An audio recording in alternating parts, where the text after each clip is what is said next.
KleverNinjaz 3970 after 9 tournaments is finally going. Oh, he slipped on the 5th disc, and he's up it, and the streak continues. He's Mr. 103. One goal. Oh no! He's out on the... He does! This it? is... Yes, he does! S-Cakes has become the...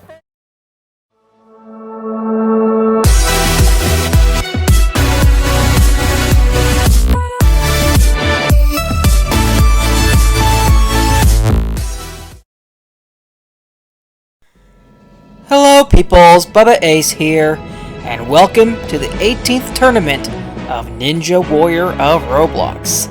Last time, we said goodbye to the old course on the classic Roblox terrain, but not before seeing 103 competitors attempt it, and with it, we saw some returning competitors, old competitors conquering their Stage 1 demons, and competitors set records.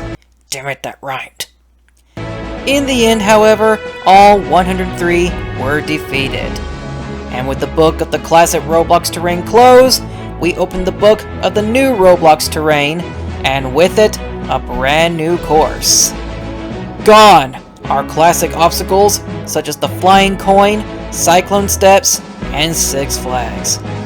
Most obstacles from the last tournament are gone, and the obstacles that have been retained have either been buffed and or gotten a makeover to meet with the standards of the new terrain. All in all, it is still the same 4-stage obstacle course that everyone loves, but has now been made even tougher. And as always, it begins with Stage 1.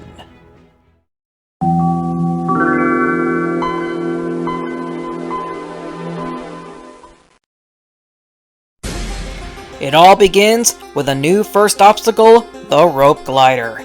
Competitors will have to hang onto the small rope as it glides down the long track, and then they'll have to get off at the right time to land on the dismount platform. Then it's the classic rolling boulder, same as before, but with a new look. As always, competitors will have to roll the boulder down the track with them on top of it, and then jump off when it hits the stoppers. Then, replacing the broken cycle, is the Saturn. Competitors will have to jump onto the broken ring and run with it, and then get past the hurdle blocking their way, and then safely make the dismount. After that is another new obstacle, the spinning rings. Competitors will have to jump onto the rotating rings and make the transition onto the next ring as they gradually spin upon contact. Then it's the old classic jumping spider. Same difficulty as last time, but looking better. The trampoline there is just for show, but the competitors will use it to jump onto the glass panel and then safely climb up, walk across, carefully climb down, and then dismount it. Competitors that do that will then take on the slippery logs. As the name implies, the logs are very slippery. The competitors will have to make the jumps to each log, and they'll have to gain momentum and jump at the right spot in order to do that. After that is the Wart Wall. It's not only gotten a redesign, but it's been lightly buffed from the last tournament, as now getting to the top is slightly more difficult. But on a plus note, the wall stopper has been removed.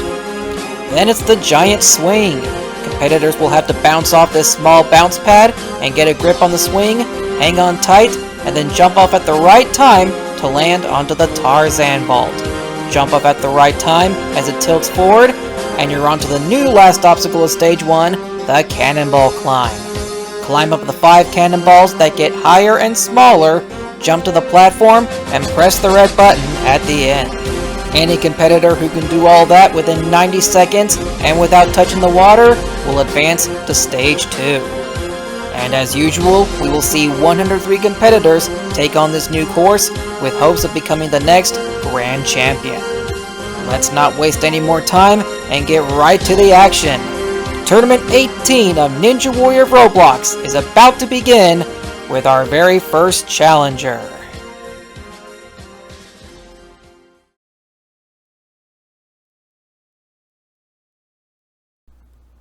Kicking off this tournament is a newcomer by the name of Shadow Knight 64. There he is, starting at the starting platform of the rope glider. with amazing design. And there we go, you can see the first of the graphics that are going to be used for this tournament. Courtesy of Logan, Skelton, and Ekardus. 90 seconds for him. As he begins the rope glider, the first to attempt this new course. And he starts it by overshooting the landing on the rope glider. Very unfortunate.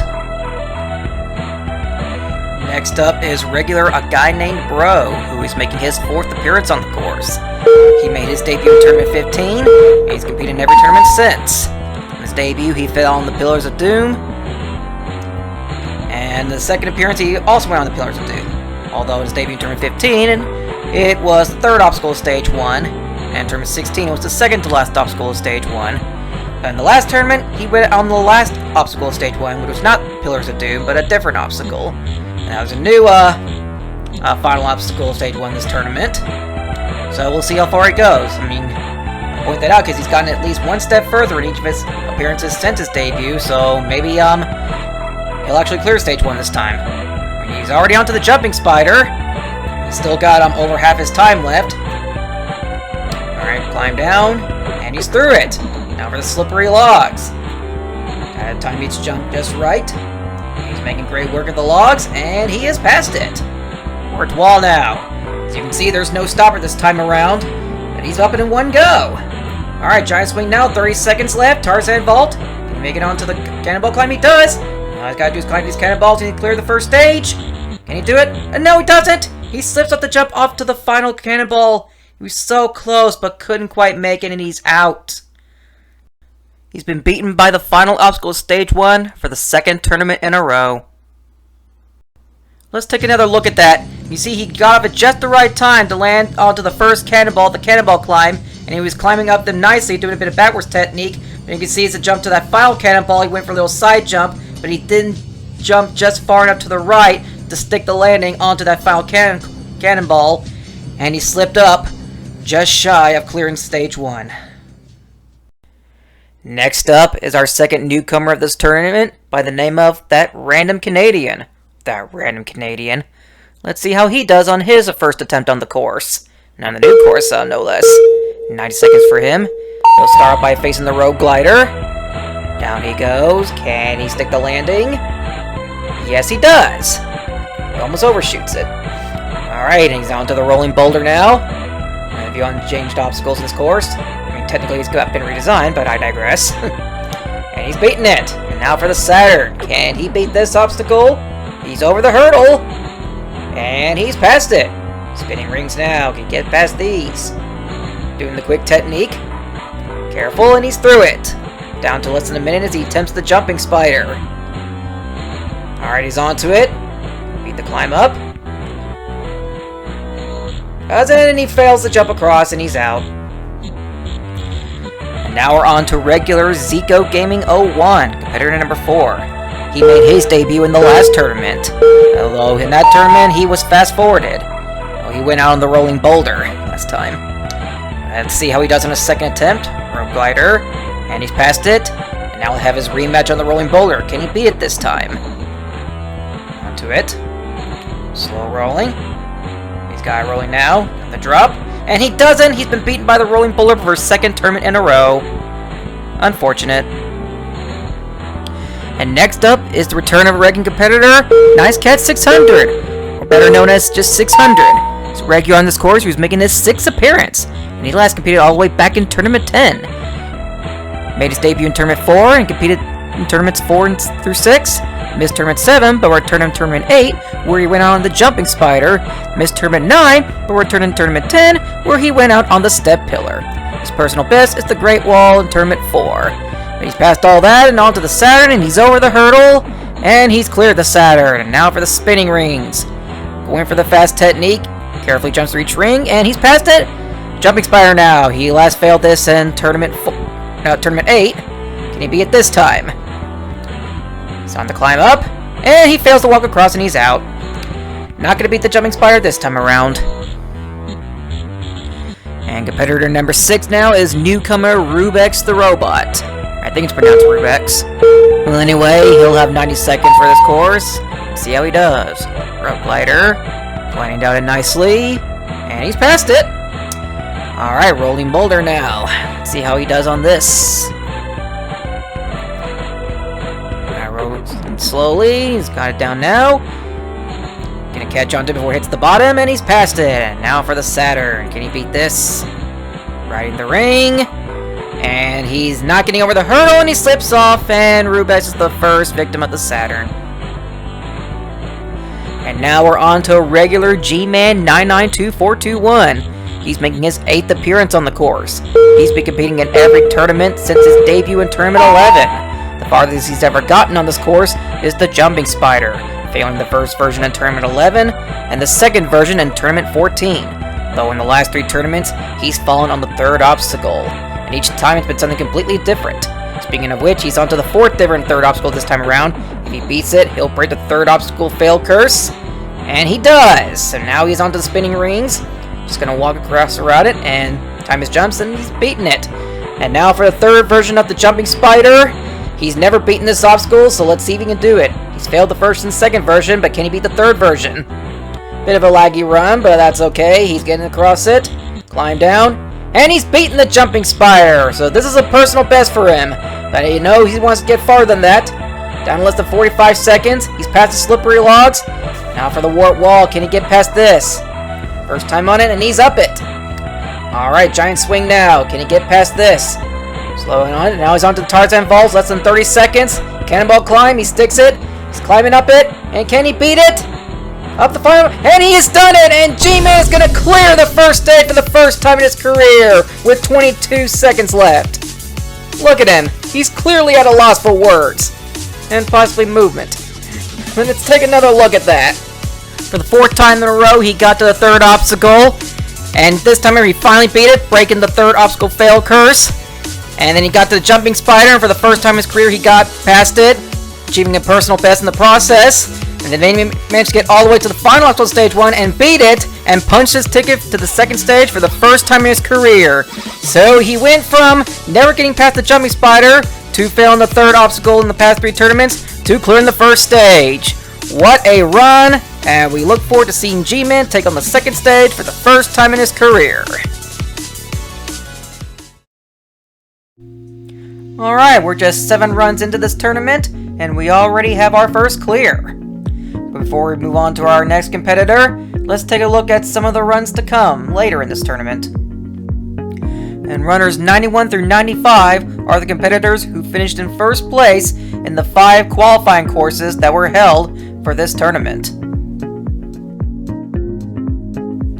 And the final 5 runners of this tournament are the competitors who hosted each of the 5 qualifying courses that were held for this tournament. But those are to look forward to later in this tournament.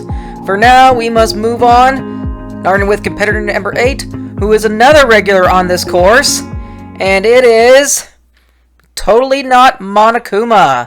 He's making his 2nd appearance, and he made his debut in the last tournament, where he went out on the Tarzan Vault.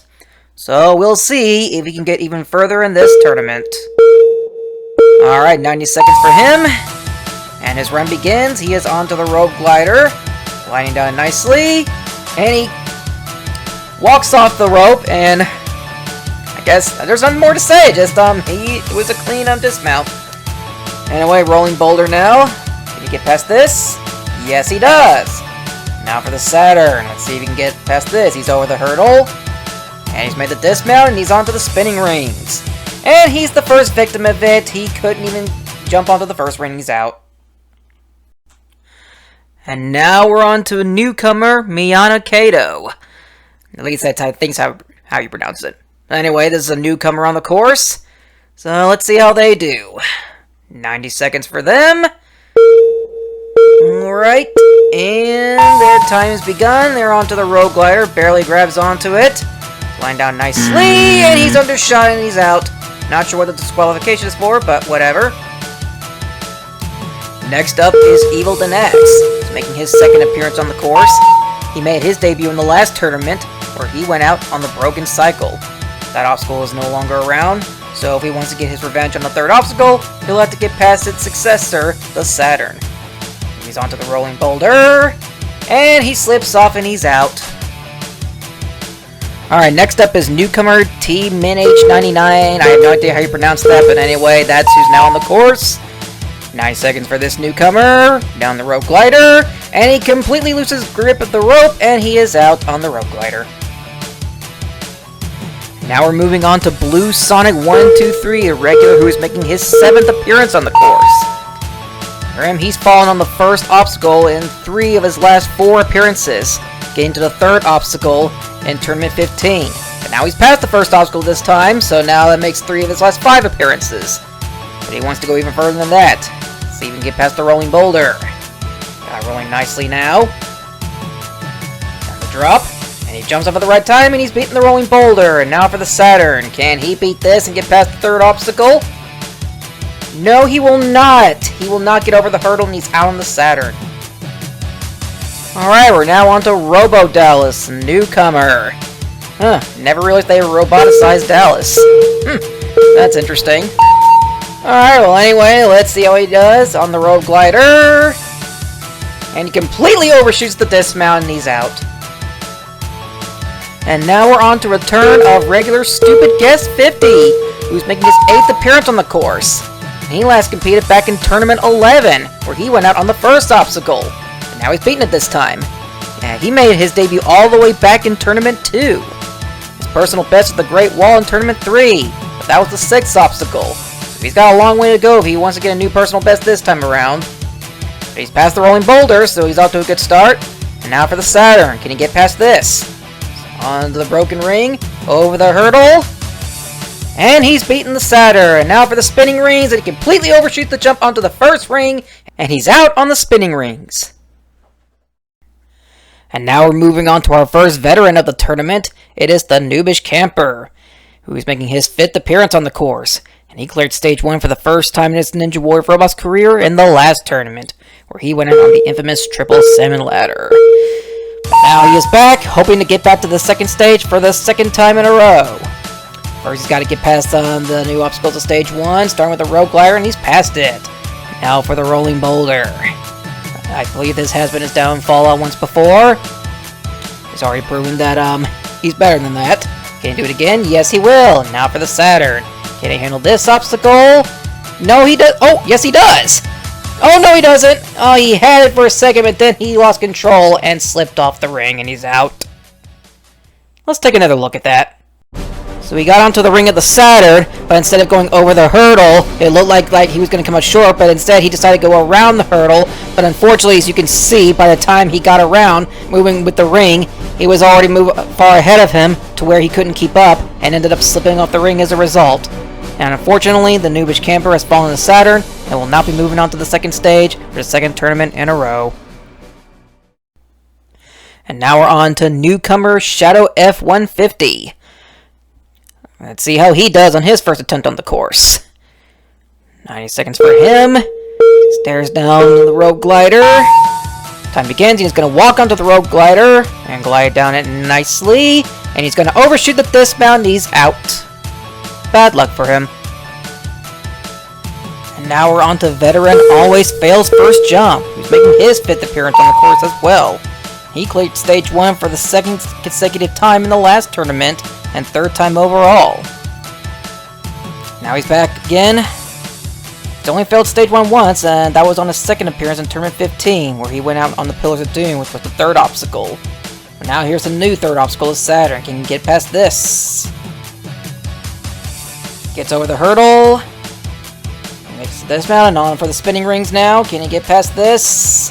Going for the rush technique, and he undershoots the jump to the 3rd ring, and he's out. Things weren't much better for the next 4 competitors, all being newcomers. The first one, Merch said 1, 2, 3, 4, 5, 6, 7, went out early on the rolling boulder.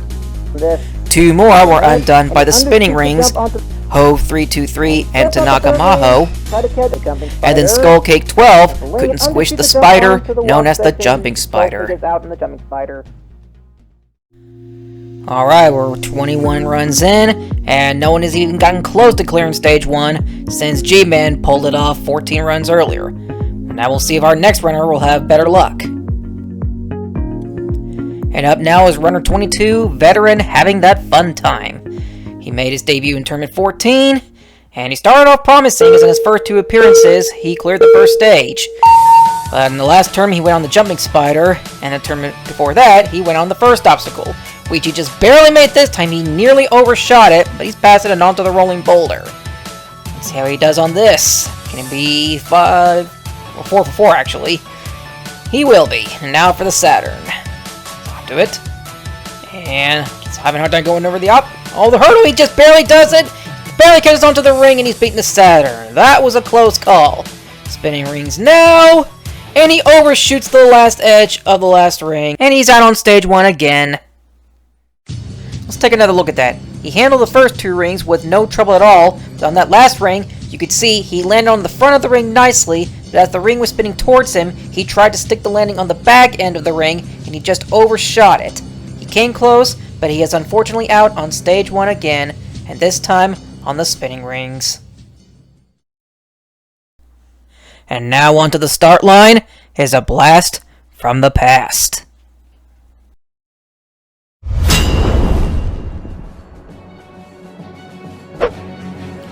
Up next is regular Coaster Force.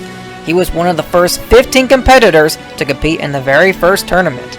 In that tournament, he came so close to clearing stage 1, but tripped up jumping into the rope climb. He returned to the next tournament, but went out early on stage 1, failing the round B. After that, he never came back to compete again, until today. He's back to take on the new course. Let's hope that doesn't hurt his chances of getting far this time around. Coaster Force back for his 3rd appearance on the course. His time begins, and he's onto the rope glider. Gliding down it nicely, and he's overshot the dismount, and he is out. And Coaster Force return to the course ends on the rope glider. Alright, now we're on to regular only 20 characters, who's making his 3rd appearance. He last competed in Tournament 15, where he went out on the Pillars of Doom. And this time he's out on the rope glider.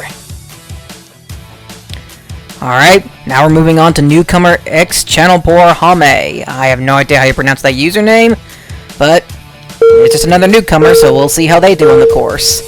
90 seconds. Rope glider. Gliding down it nicely. And well overshoots the dismount. Practically got flung onto one of the trusses. Well, anyway, that's now 3 straight competitors we see go out on the rope glider. Alright, well now we're moving on to returning competitor Dakota07. He's a regular who's making his 3rd appearance on the course.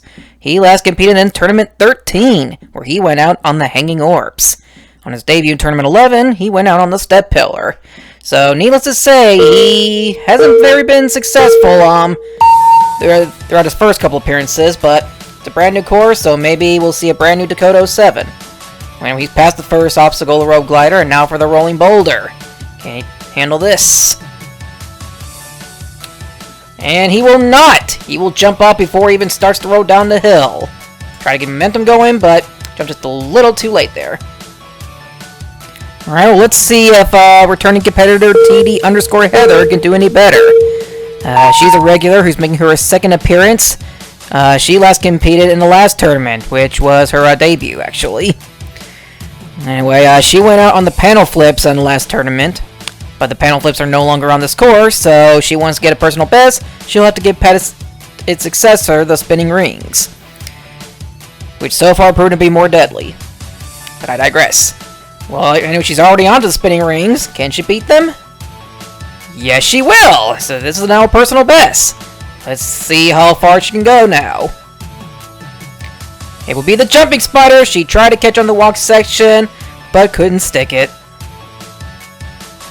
Alright, next up is veteran Bryce Bry 1. He is a veteran on this course who is making his 2nd appearance.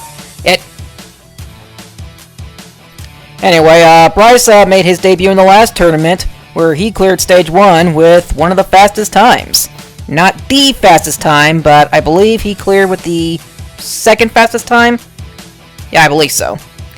Anyway, I guess being one of the best competitors on the former Wipeout Roblox definitely helps.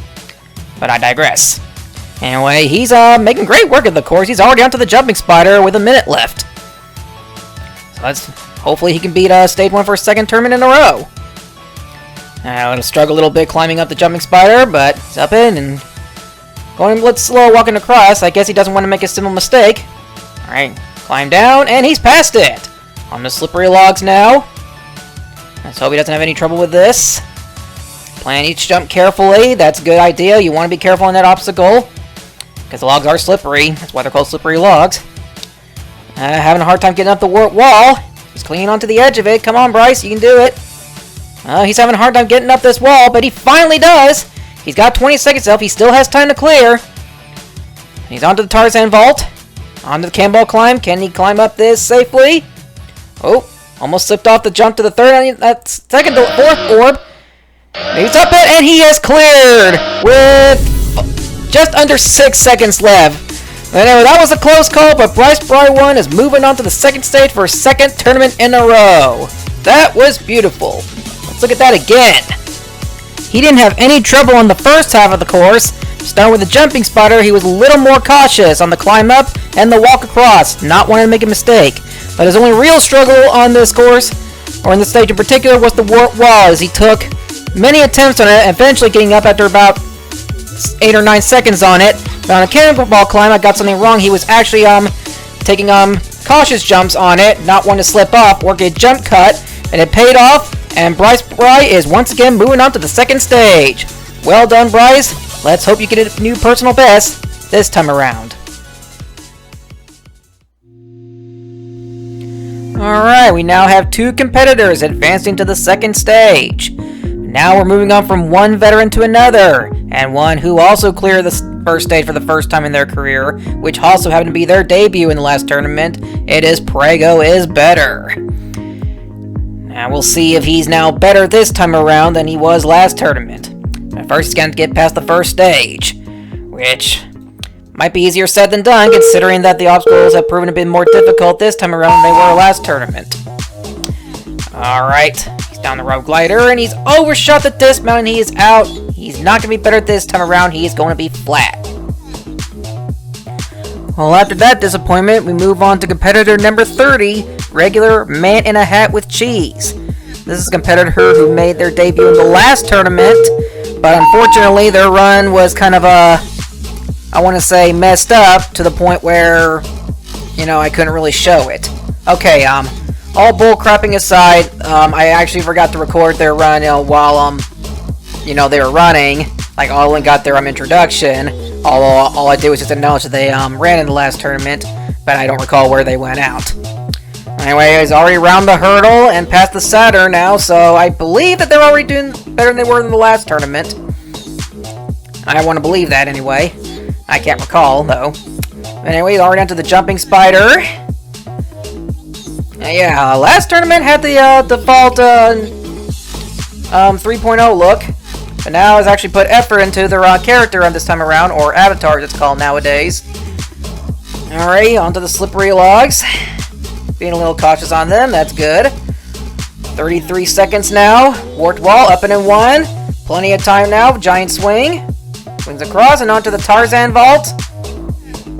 Gets off it and lands on the cannonball climb nicely. Climbing up it, and slips off the jump up to the third cannonball, and he's out on the cannonball climb. The next 4 competitors had it worse. First was a penguin named Kingwin the Penguin, who didn't have happy feet as he was beaten by the rolling boulder.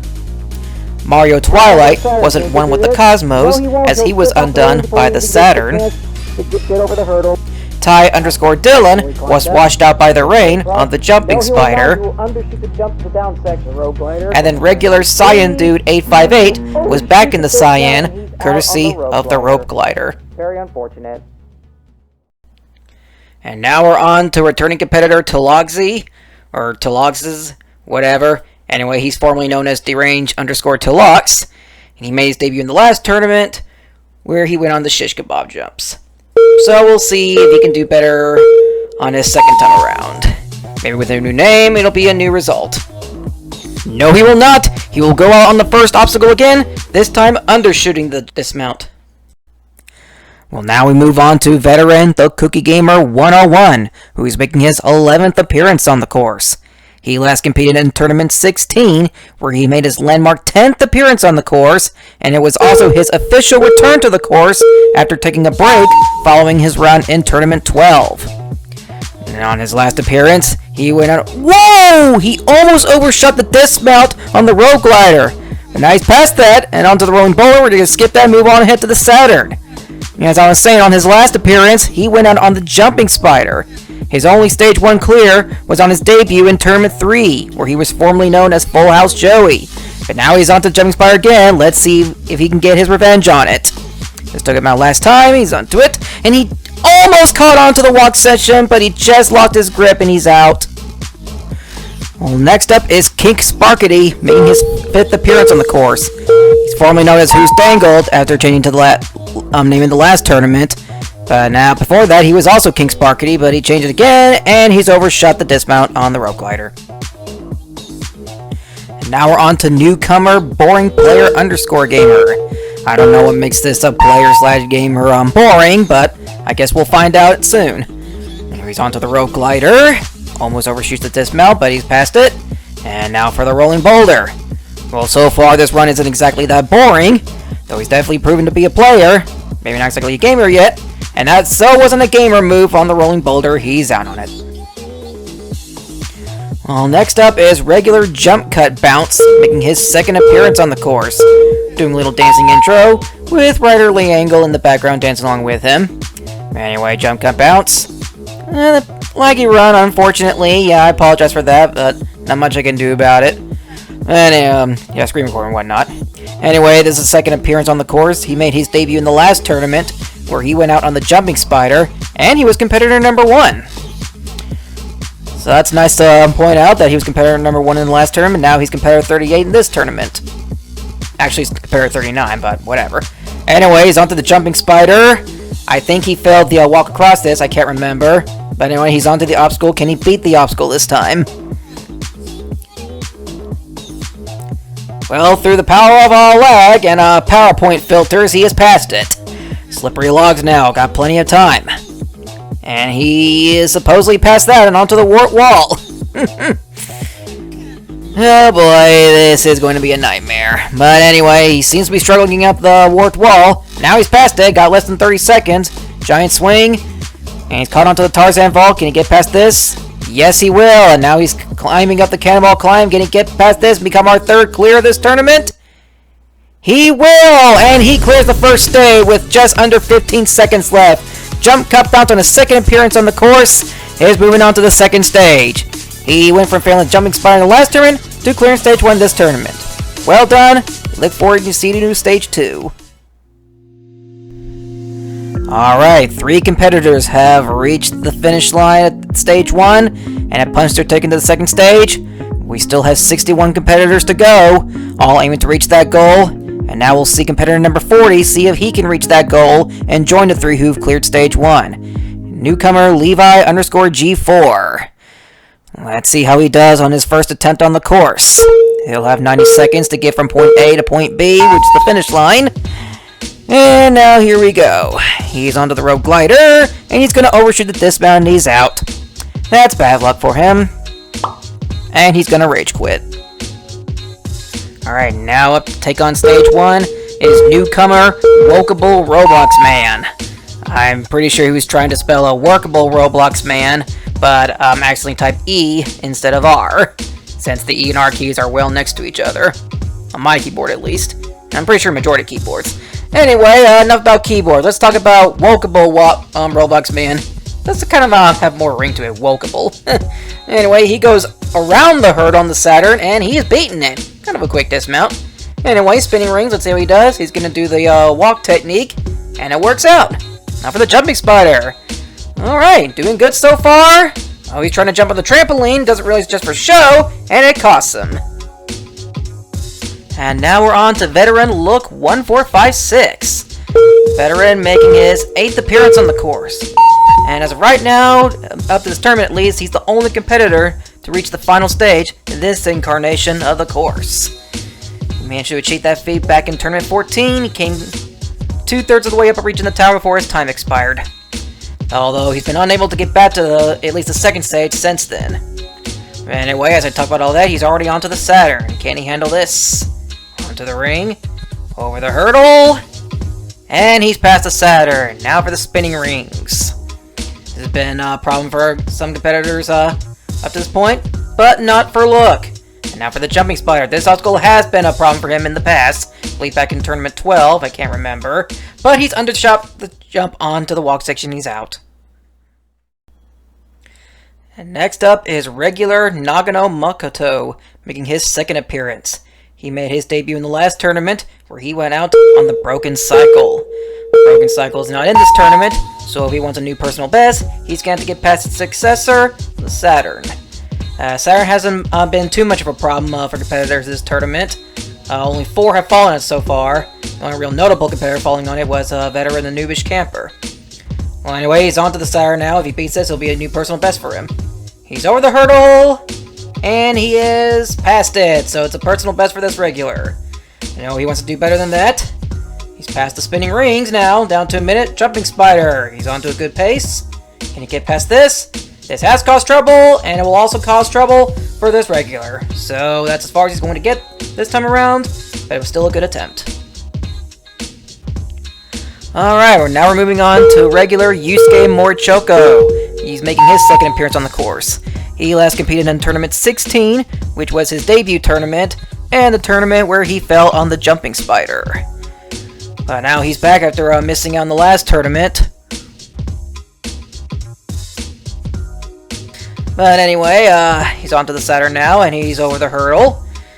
And he's cleared the obstacle, and now for the spinning rings. Not going to be a trouble for him, and now he's onto the obstacle that took him out in Tournament 16. Can he beat it this time around? He's onto it. Doing the climb up. Getting through the walk across.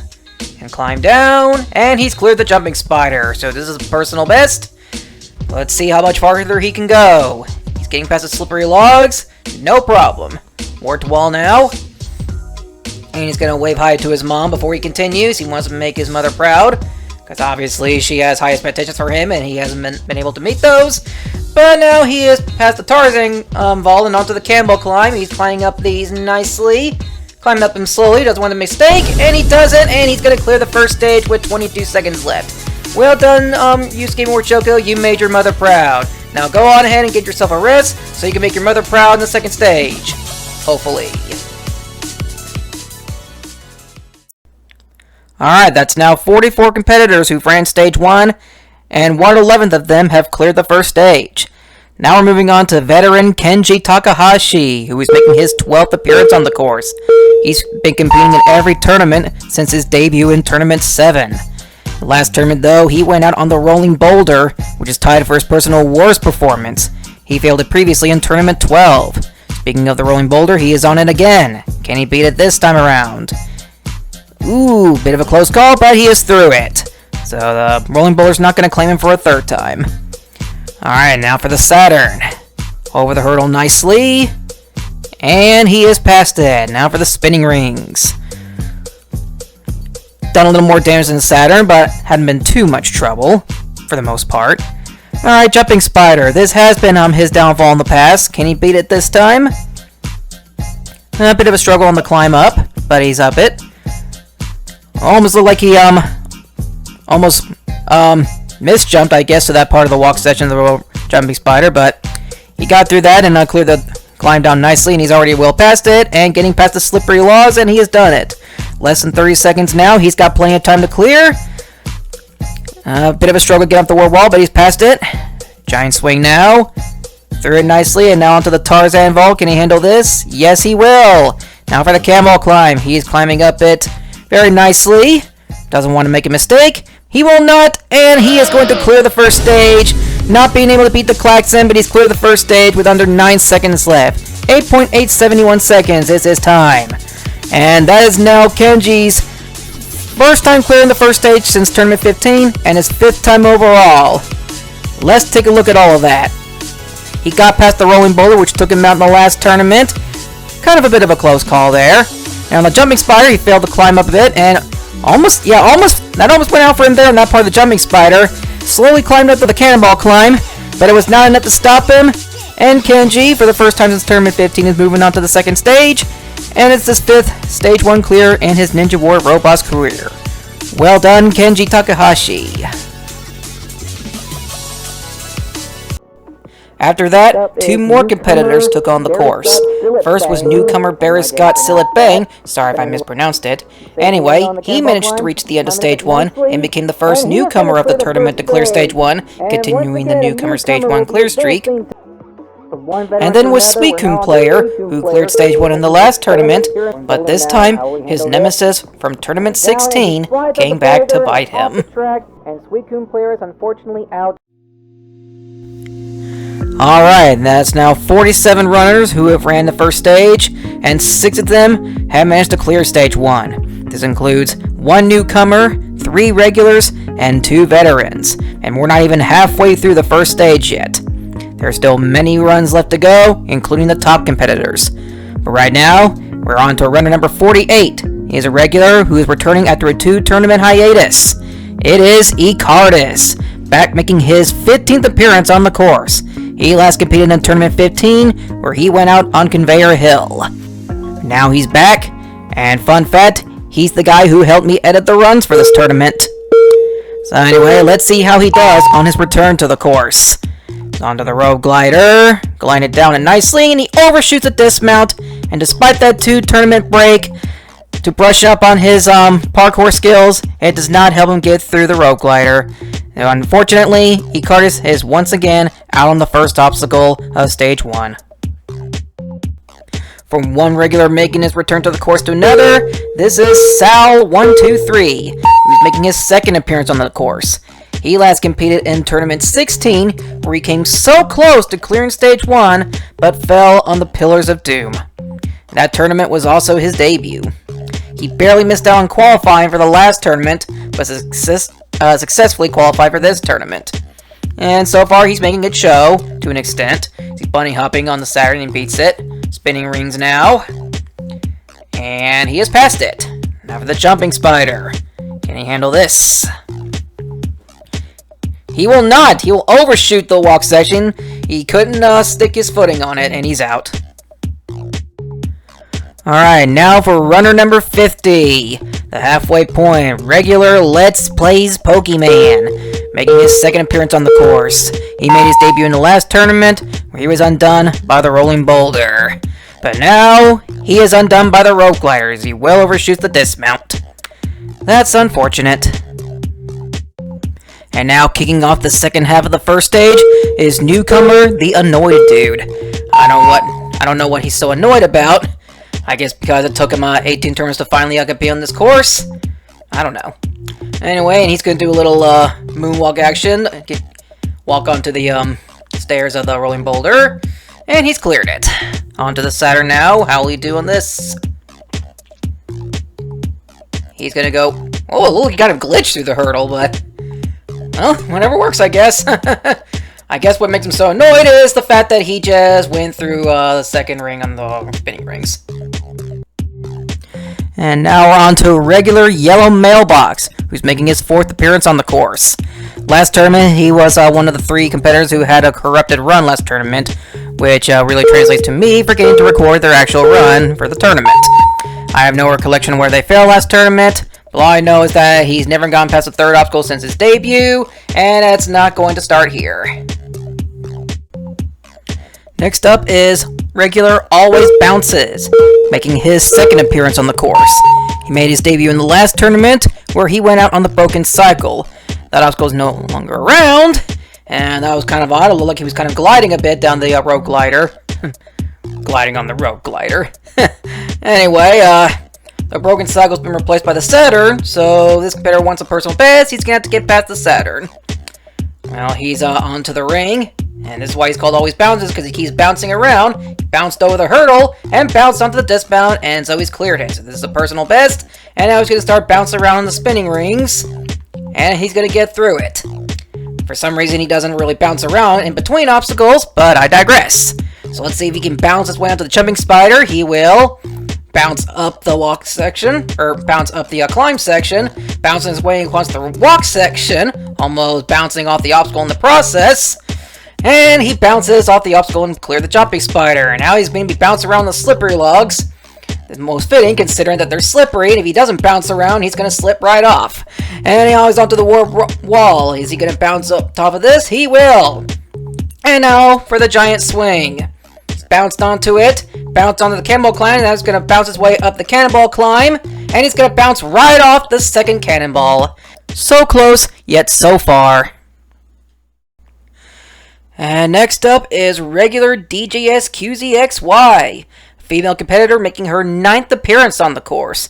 She last competed in Tournament 16, where she went out on the speed rocket.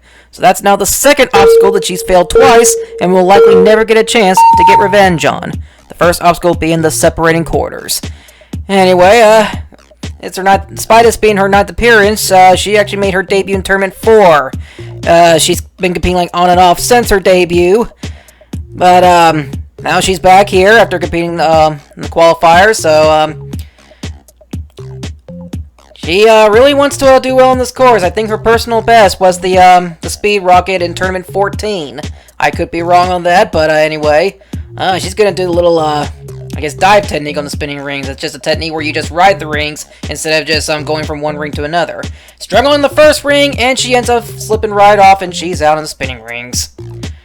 Bad luck for her. Now we're on to veteran Retro Beans. He's making his second appearance on the course. He made his debut in the last tournament, where he cleared stage 1. And if you recall, he's that competitor who had that one save on the triple salmon ladder, which was really awesome. But he's not going to get a save here on the rope glider, and he's out on the first obstacle of stage 1. Next up is veteran triple_F15, making his 6th appearance on the course. He made his debut in Tournament 12 under the name DeSantos 15. After competing in Tournament 11 on his alt account, he cleared Stage 1 in Tournament 16, but then went out on the first obstacle in the last tournament, which he's now passed this time around. So he's not going to fail the first obstacle again. He's going to move on to the rolling boulder, and hopefully beat that. Which he will not, unfortunately. He jumped just a little too soon and fell between the empty space between the boulder and the dismount. Let's take another look at that.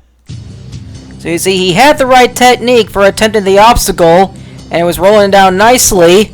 But if you can kind of look right here, when he tried to jump, it looked like he tried to just jump straight to the dismount, but he wasn't far enough down the track for him to do that, and because of that, he ended up falling in between that empty space between the boulder and the dismount. So unfortunately, triple_F15 is out early on the first stage.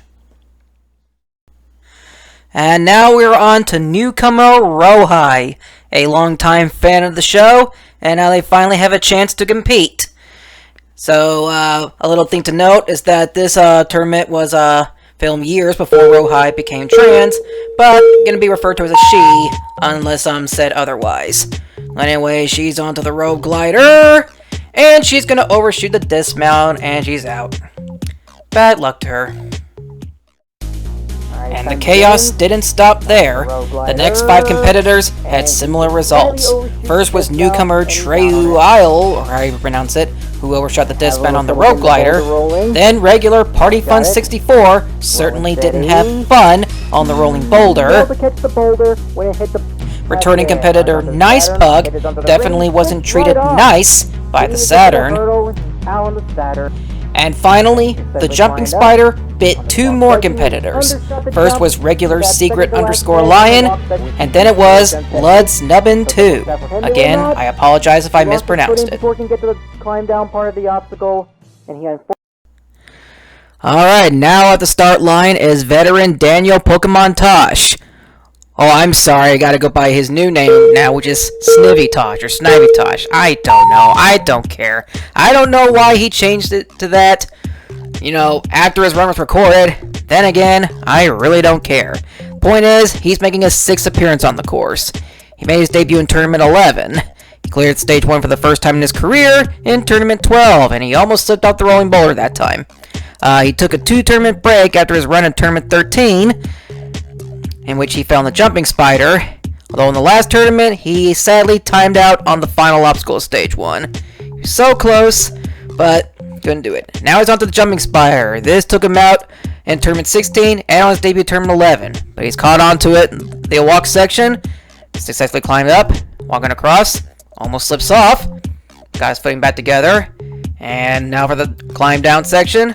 He's taking his time on it. He doesn't want to slip up. He's past it. And now for the slippery logs. He's got plenty of time left. Almost undershoots the jump to the third log, but he's beating the slippery logs. It hasn't really caused any trouble for our competitors this tournament. Anyways, up the warp wall in one on the giant swing. Almost overshoots the transition to the Tarzan vault, but he dismounts him nicely. And now for the cannonball climb. Can he beat it this time, or the final obstacle this time?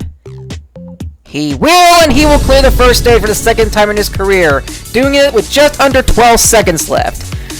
Oh, that was a near flawless run by our veteran here. I'm just gonna call him Snivy. I really don't care. But anyway, I guess we'll take another look at it. Not too much trouble on this stage. The only real obstacle he kind of went slowly on was the jumping spider. Like, the jump onto was kind of somewhat ugly, and the walk across was a bit ugly too, and he took his time climbing down. But aside from that, it was smooth sailing from here. He didn't slip up or time up on the final obstacle stage one this time around, and he is moving on to the second stage. Well done. We will see you in the next stage. Alright, that's now 7 competitors who have cleared the first stage. But we're not close to the end of stage 1 yet. We still have many runs to go. I believe a few dozen. Well, anyway, we're now moving on to Runner 64. This is regular Team PokePals, with a capital I instead of a lowercase l for some reason. Anyway, he is making his second appearance on the course. He made his debut in the last tournament, but went out on the rolling boulder. I don't recall if he was fast-forwarded or not, but that's irrelevant. He's back on the course, taking it for a second time. Let's see if he can do better. Well, he's past the rope glider. And now for the rolling boulder. Can he get his revenge on it? Rolling now. And he's caught onto it. And now he's past the rolling boulder. So this is a new personal best for him. Can he go further than that? He's bouncing all around the Saturn. But it works out because he's past it. And it does not work out on the spinning rings. Next up is veteran Sonic_DJs. He's making his 9th appearance on the course. He made his debut in Tournament 10 under the name Sonic DJ 58A. He changed it to The Sonic DJs in Tournament 13, where he cleared Stage 1 for the first time in his career. He cleared Stage 1 again in Tournament 14, where he also got to Stage 3 for his first time. He changed his name again to what it is now in Tournament 15, but hasn't beaten Stage 1 since. So, I don't know, maybe he should have kept his name as the Sonic DJs, then he'd probably be an all-star by now, and maybe even gotten to Stage 4 at one point. But alas.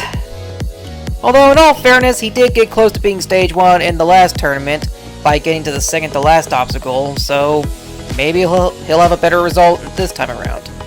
Anyway, he's onto the jumping spider, struggling to climb up it, but he's up. This was his downfall in Tournament 16, but he beat in the last tournament, and he'll do it again. After struggling on it beginning, he's kind of rushed through it. Alright, being cautious on the slippery logs. He doesn't want to be the first victim of it, and he will not be. He's down in less than 30 seconds. He's still got plenty of time. Warped wall. This slowed him down in Tournament 12 to the point where he timed up on Stage 1, but he's up it. Now for the giant swing. Swing his way across onto our Tarzan vault. Can he beat it this time? It took him out in the last tournament, and he beat it. Cannonball climb. Can he climb up these cannonballs? Doing it. 4th cannonball. And he slips out the 5th one. So he did have a better result this time around, but I don't think that was the result he was hoping for. He's once again been beaten by Stage 1. Maybe in the next tournament he can do it again.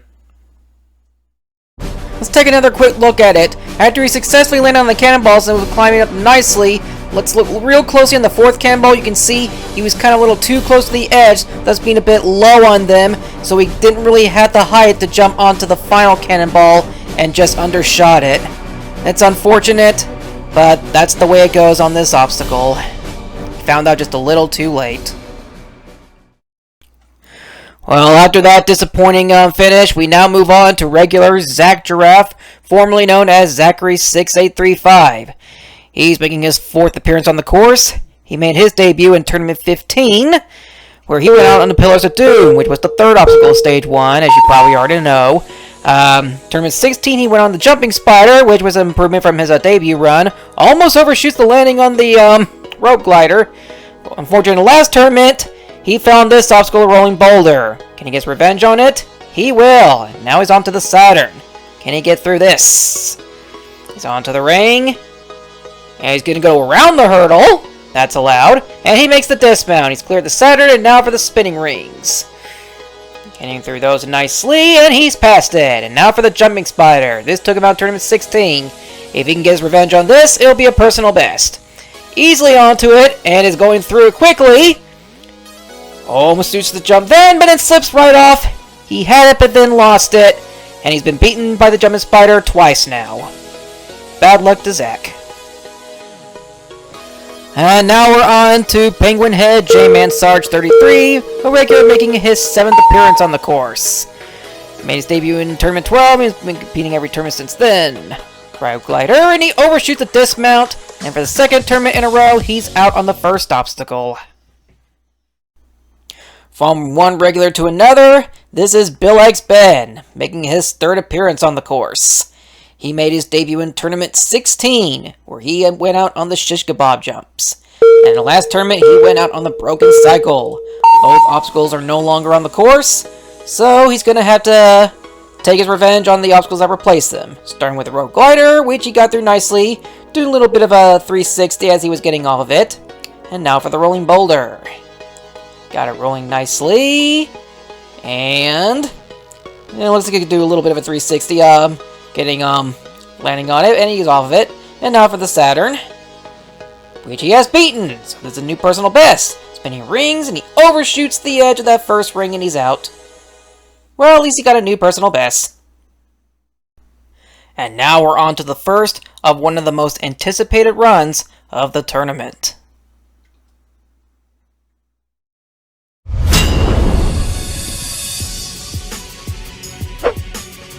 Competitor 69 is All-Star and the Speed Demon of Ninja Warrior of Roblox, Aussie Bro.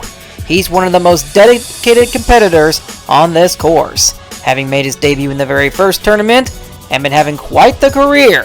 Aside from missing Tournament 8, he's faced every challenge this course has had to offer, but he didn't start leaving his legacy on the course until Tournament 12, when he began his own Stage 1 clear streak. In Tournament 15, he finally made it back to the 3rd stage after failing to get back there in 11 tournaments, and he got his first and only first place finish in that tournament.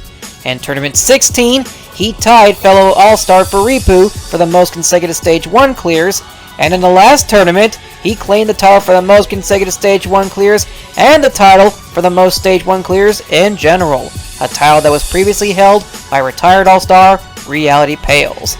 But despite all of that, because he went out in Stage 2 in the last tournament, he had to compete in the Tournament 18 qualifiers to earn himself a spot for this tournament.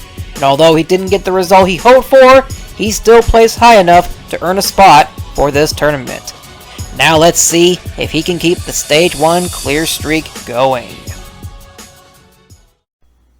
Aussie Bro, making his 17th appearance. Now let's see if he can get the streak to 7. On the rope glider, the cameraman kind of lost his footing trying to keep up with him. That just goes to show how fast Aussie Bro is, and not totally by fault by the cameraman. Yep. Anyway, it's onto the Saturn now and over the hurdle. And he's past the Saturn, spinning rings. You can tell he likes to go fast on this course. For most competitors, going fast on courses like this tend to backfire and cause them to make a mistake and slip up. But for Aussie Bro, that never really seems to happen. Or at least it didn't really start to happen. It didn't ever really seem to happen to him ever since he started going fast on these courses. Anyway, he's already onto the slippery logs, and now I've lost my ability to speak. And he's onto the warp wall, and he's up and in 1. He's on pace to having the fastest time, Giant Swing. Yeah, the fastest time is currently held by G-Man. He's on the final obstacle of Cannonball Climb. If he doesn't make a mistake, he'll clear once again. He does not, and the streak continues. Aussie Bro clears the first stage for his 7th tournament in a row, and he currently has the fastest time. Once again, Aussie Bro moving on to the second stage in a near flawless attempt. I don't have much else to say, just he sped his way through the jumping spider, got the warp wall in one, carefully climbed the cannonball climb, but still fast enough to claim the fastest time of stage 1. And for the 7th tournament in a row, we'll see Aussie Bro in the second stage. And for the 12th time overall. Well done, Aussie, you deserve it, and we're looking forward to see you do well in this tournament.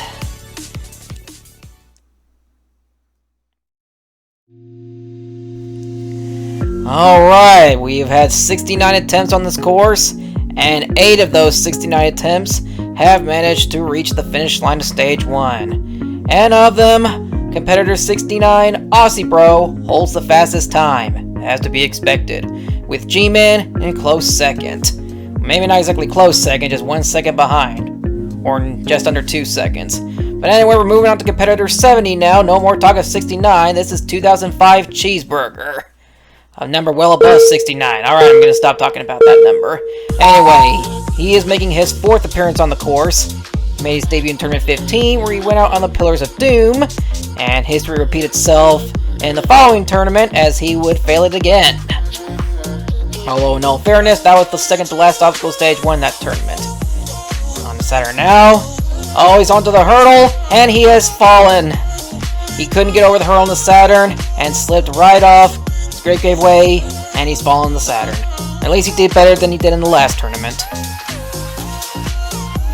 And now we have our next All-Star on the start line. It is Dr. PP, making his 11th appearance on the course. He's competed in every tournament since his debut in Tournament 8. He was one of only 3 competitors to clear Stage 1 in both Tournaments 8 and 9, both Bloodbath tournaments. He got to the 3rd stage for his first time in Tournament 10, in which afterwards he was promoted to New Star.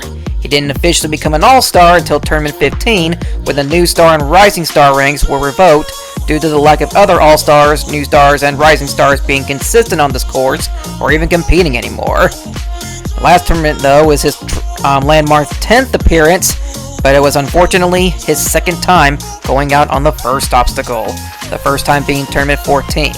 And as I say all that, he's already onto the jumping spider with a really good time. He's got more than enough time to clear this stage, but he wants to get the fastest time. It's unlikely he's going to get it, but I think more importantly, he just wants to get back to the 2nd stage, just remove the memory of falling on the first obstacle in the last tournament, and just getting back to stage 2. And he's already on pace, well over pace to do it, and he's already onto the cannonball climb.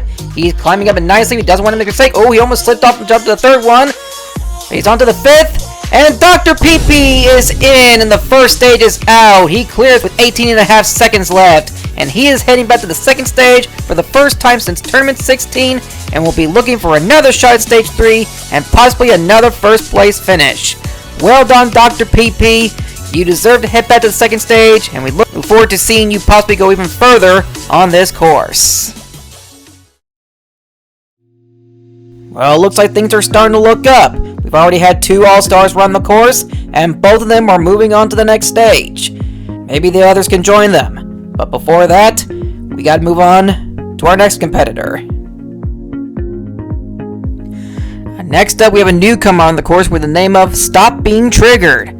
Seriously, guys, stop being triggered. Stop being triggered about every little detail, about every little thing. Like, don't get triggered right now if I were to openly admit that I don't like Loki. What did you say, punk? I don't like Loki. That spinoff streaming on Disney Plus, starring the God of Mischief from the Marvel Cinematic Universe.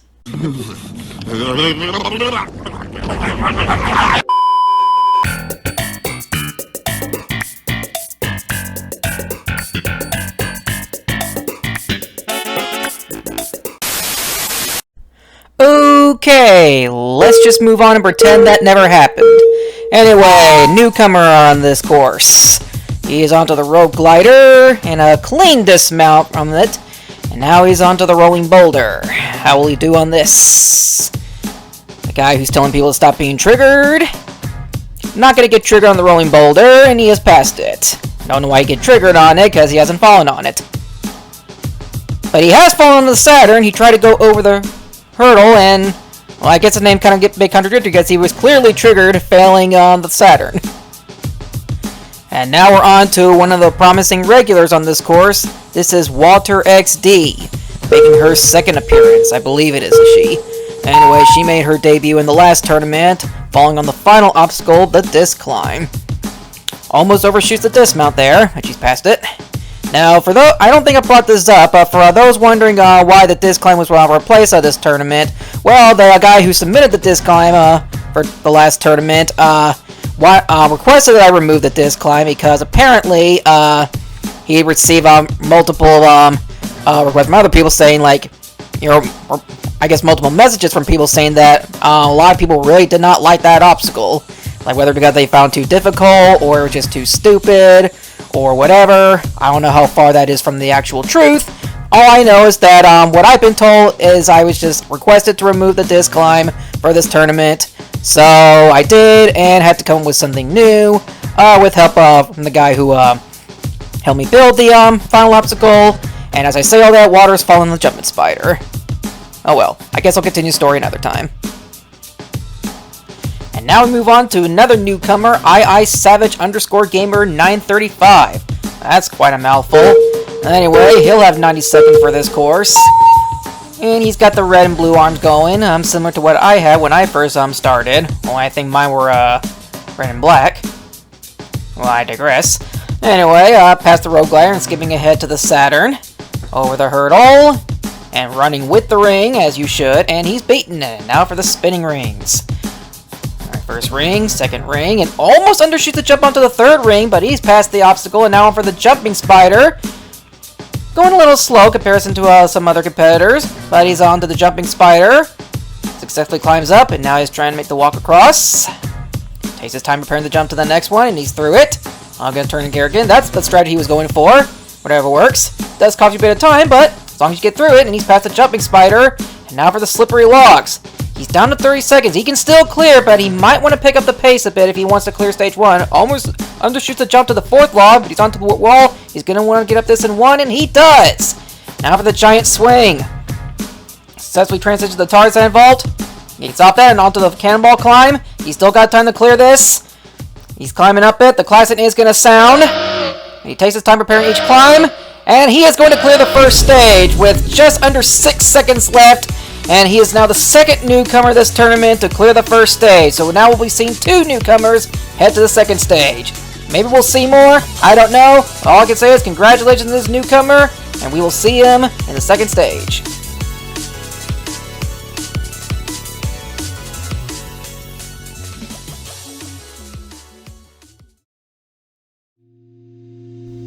Alright, that's now 74 competitors down, and there's still 26 competitors left to go, and we've now reached the 10 competitor clear mark. How much higher will that number go?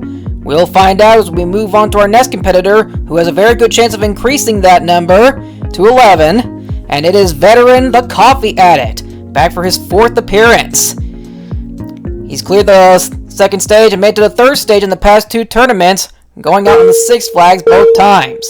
Now he's hoping to make it 3 in a row. He made his debut in Tournament 14, going out on the Pillars of Doom. And he missed out on Tournament 15, but then returned to Tournament 16. And that's where he began his, I wouldn't exactly say legacy, since he's still kind of relatively new. Oh, almost someone undershot the jump onto the rolling boulders that was hitting the bottom of the track. But he caught onto it, and is now onto the Saturn. Gotta wait for the ring to come back to him so he can attempt it. And he's over the hurdle. And he's past it. So yeah, as I was saying, still relatively new, so I can't exactly say he's leaving his legacy, at least not yet. But yeah, he's hoping to make it 3 stage 1 clears in a row, and hopefully get back to the 3rd stage for a 3rd tournament in a row. But first he's got to get past stage 1. Now he's onto the jumping spider, doing good. And now for the climb down. Successfully climbing down. And he's undershot the dismount! It looked like he had it, but somehow he undershot the dismount off the obstacle. And Coffee is out on stage 1. Let's take another look at that. He was handling the jumping spider nicely, and he was on pace to potentially clear. But if you look closely, near the end of the climb down, he tried to rush the jump off of that block to make the dismount, and because of that, he experienced a jump cut. If he had just slowed down a bit to better prepare himself, he could have made the dismount, but instead, he fell into the water and will not be clearing the first stage for a third consecutive tournament. That's a shame. Well, things weren't any better for our next veteran, Comedy Shorts Gummer, who also made it to Stage 3 and went out on the Six Flags in the last tournament. But in this tournament, he went out on the first obstacle of Stage 1 as he overshot the dismount on the rope glider, with the cameraman losing his footing trying to capture his run.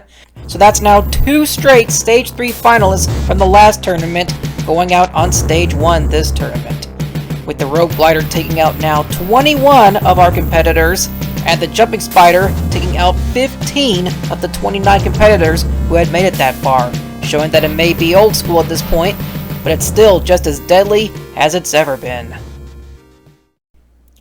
Alright, we're now on to competitor number 77, and it's the return of regular The True Creeper DJ 101, back making his 5th appearance. He last competed in Tournament 14, where he went on Conveyor Hill. He made his debut in Tournament 9, then took a break, and returned in Tournament 12, and competed in the next 3 tournaments. And now he's back, taking on the Tournament 18 course. As I said, he went on first obstacle last time, but now he's past it, and is now past the rolling boulder, and now for the Saturn. Can he get past this?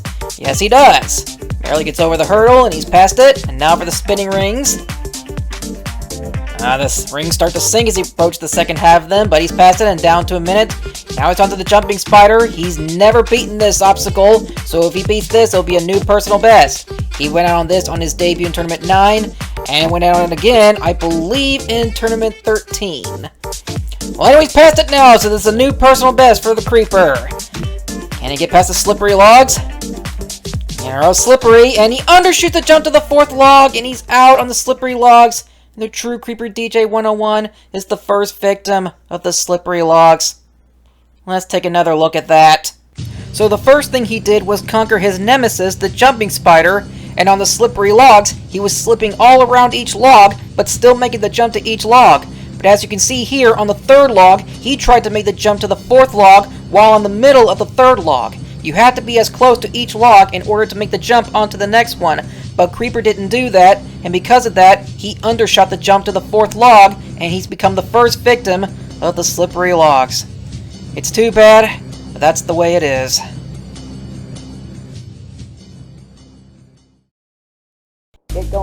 Following that, the rope glider claimed 2 more victims. First was Seto Kiyaba 100, who last competed in Tournament 15, but his return to the course wasn't well set. The newcomer Doge Wolf was most certainly all bark and no action, although he gets brownie points for jumping back onto the rope and onto the dismount platform as the rope was ricocheting out at the end of the track. Then regular Ruler 1091 Bro couldn't rule over the jumping spider, but it was his personal best. And then the slippery logs claimed its second victim, regular Bro 909, whom, like Ruler 1091 Bro, at least managed to achieve a personal best. At least he got a personal best, so that's nothing to be ashamed of. And next up is veteran Farisu Kodo, back making his 9th appearance. He last competed in 16, where he went out on the rolling boulder. Now, prior to this run, if you're wondering why he's dressed up like a green monkey from Legends of the Hidden Temple, is because prior to this tournament, he was on Legends of the Hidden Temple and made it all the way to the Temple games, and ended up making it to the Temple. So prior to this tournament, he wasn't 100%.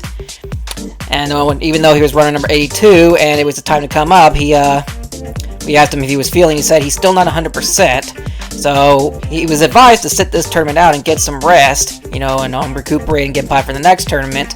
But he insisted on doing his run, and so I decided, well, I don't want to be a jerk and just cut him off doing his Ninja Warrior of Roblox run.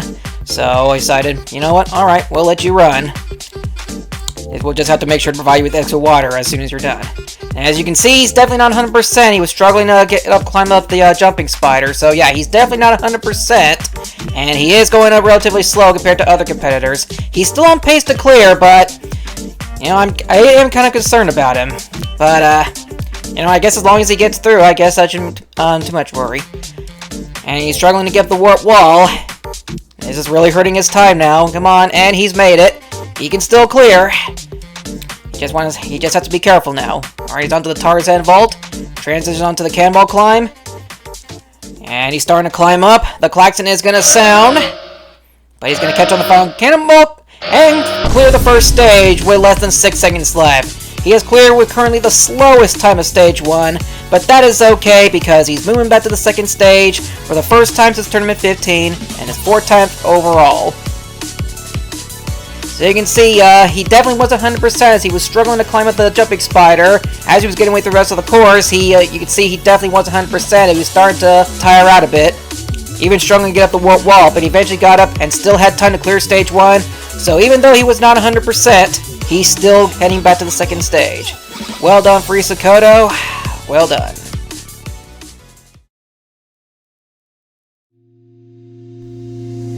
Alright, 82 runners down now, and 11 of them are moving on to the second stage. 2 newcomers, 3 regulars, 4 veterans, and 2 all-stars. We still have 18 competitors left to go who have a chance of joining these 11 to the second stage, and one of them now is another newcomer and also a very well-known competitor in the Wipeout community. It is the Miner Boy 10. He just saw his friend Bryce get to the second stage, so he's hoping to join him. I want to say they're friends. I mean, they're both in Wipeout community. I mean, it doesn't really say much, but I'm going to assume they're friends. Anyway, here's Miner now on the rogue glider. He almost overshoots the dismount. We've seen many competitors do that this tournament. Now I'm for Rolling Boulder. I'm not sure there's anything like this in Wipeout. And it showed Miner's out on the Rolling Boulder. He won't be joining Bryce on the second stage. That's unfortunate. And now we're on to Veteran Dogs Rock 67. He's making his 3rd appearance on the course. He came so close to clearing stage 1 on his debut in Tournament 16, and then later pulled it off in the last tournament. So he is definitely been looking promising ever since he started competing in Tournament 16. So we'll see if he can handle the new challenges on the new terrain. He's already onto the Saturn, going at a very good pace. He's over the hurdle, and he's past the Saturn. Now with the spinning rings, handle these. Yes, he will. Down to less than a minute, and he's onto the jumping spider. Still on pace to clear. He's caught onto it. Now he's climbing up, climbs up it quickly.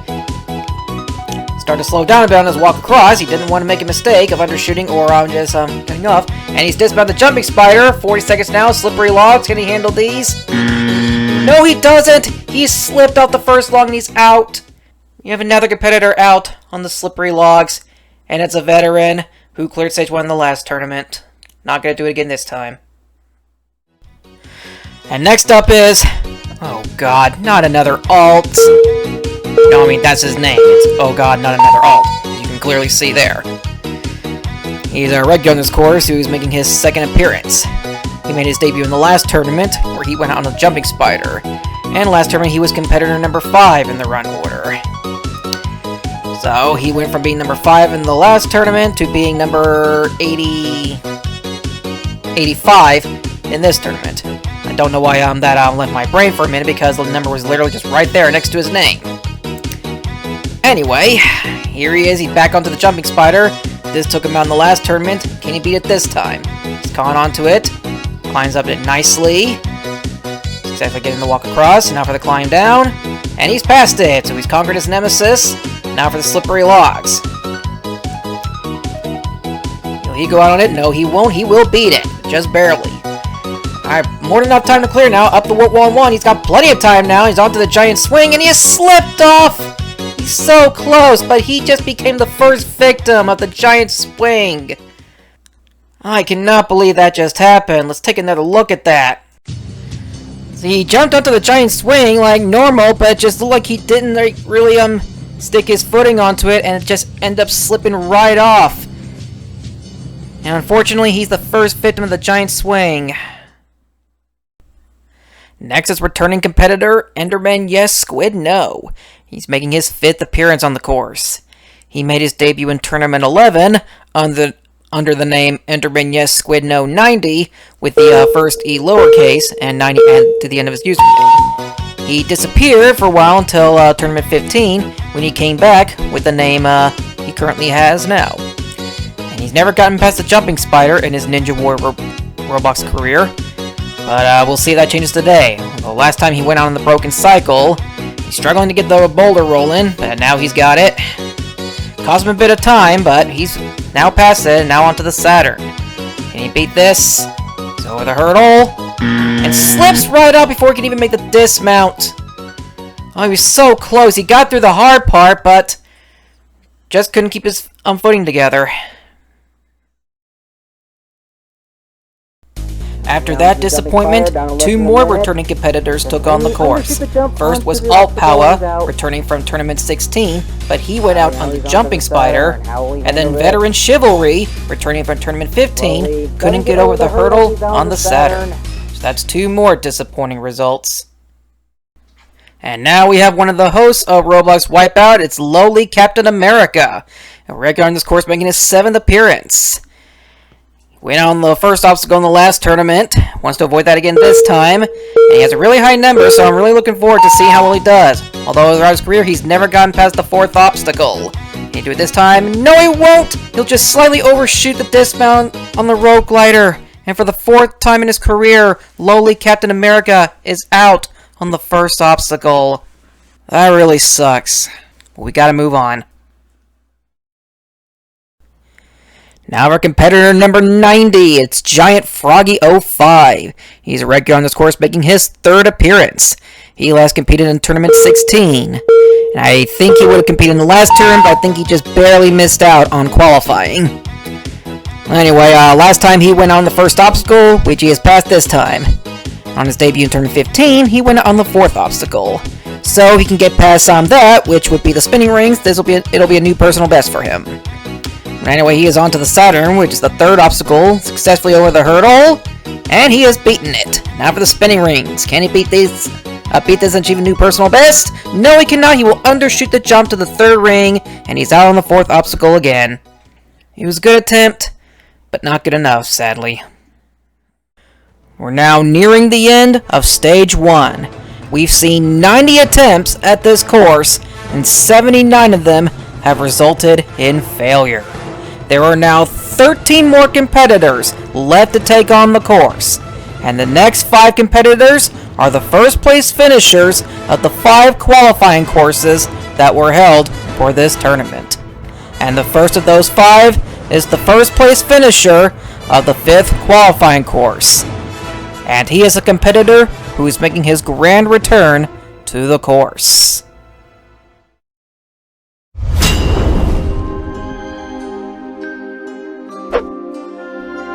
Up now is the regular formerly known as Kane Malden. He made his debut in the special 10th tournament where he was undone by the obstacle that had less than a 50% success rate. He came back in the following tournament, taking a step backwards, falling on the step pillar. After that, he disappeared from Roblox for a while, but now he's back stronger than ever, making his 3rd appearance on the course, and now goes by the name Kane the RNW Master. And his first step towards achieving glory was to compete in Riderly Angle's course, and finishing in 1st place on that course, which earned him the number 91. Now we'll see if his comeback to the course results in him reaching the button awaiting him at the end of Stage 1. Alright, 90 seconds for Kane. He's on the start line for the first time since Tournament 11. His time begins and he's onto the rope glider. And he has passed it. And now for the rolling boulder. If he can get past this, it'll be a new personal best for him, because he's never gone past the 2nd obstacle. It was a different obstacle from when he attended Tournament 10, now he's past it. And now for the Saturn. And he's going to go around the hurdle. And it works out nicely for him, and he has passed it. Now for the spinning rings. Can he handle this? Yes, he does. Now for the jumping spider. He's making great work on the course. Gets straight onto the jumping spider. And now for the climb up. Walk section. Now for the climb down. And he's through it. He's clearly been practicing for his grand return to the course. And it is showing. And he's past the slippery logs, plenty of time left. This is one of the fastest attempts we've seen on the course. Not the fastest, but it's definitely up there. Giant swing now, and now over the Tarzan vault, and he's gone to the cannonball climb. This is it. Can he clear the first stage for the first time in his career? Yes, he will! And Kane, on his grand return to the course, has cleared the first stage.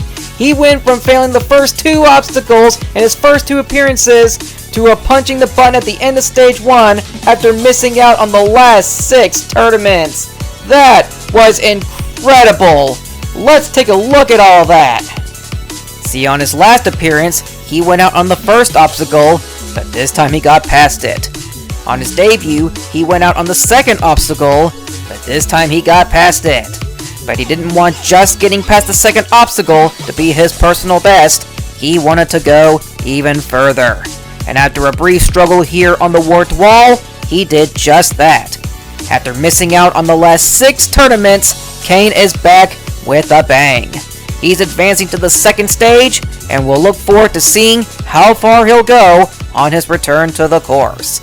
Congratulations, Kane, the RNW Master.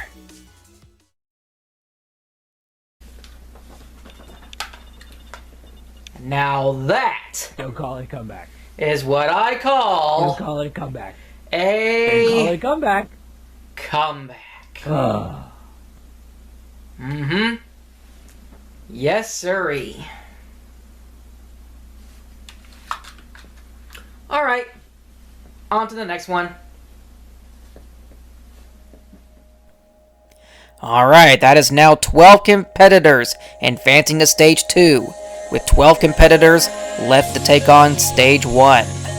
We are now moving on to the first place finisher of the 4th qualifying course, and it is veteran and epic Reshiram, wearing the number 92. He's back for his 11th appearance. He's competed in almost every tournament since his debut in Tournament 7, where he was previously known as Mutant Reshiram 47. The only tournament he missed since his debut was Tournament 15, and his only Stage 1 clear was in Tournament 13. In the last 2 tournaments, he's gotten so close to clearing Stage 1 for a second time, but went out on the second to last obstacle both times. Now, before someone in the chat and or comments tries to tell me that he failed the last obstacle on last tournament, well, I'm gonna tell whoa! This is an interesting technique on the spinning rings! Well, that's interesting, but it worked out for him. And we'll have to take a look at that later. Anyway, the jumping spider, struggling to climb it up a bit. And as I was saying before, anyone comments that, or lets me know that he failed the last obstacle, technically his fail in the last tournament was more of a second to last obstacle fail, since he failed to transition to the final obstacle. So, yeah, I technically count that as a second to last obstacle fail, even if it's more a highlight that it's a last obstacle fail. I mean, believe whatever you wish, whether it's a second to last obstacle fail or last obstacle fail in the last tournament. The point is that he got so close to clearing stage 1 last tournament, but couldn't pull through. Anyway, he's already onto the Tarzan vault, and he get past this, and he successfully made the transition to the last obstacle. Now he's climbing the cannonball climb, and he slips out the 4th orb.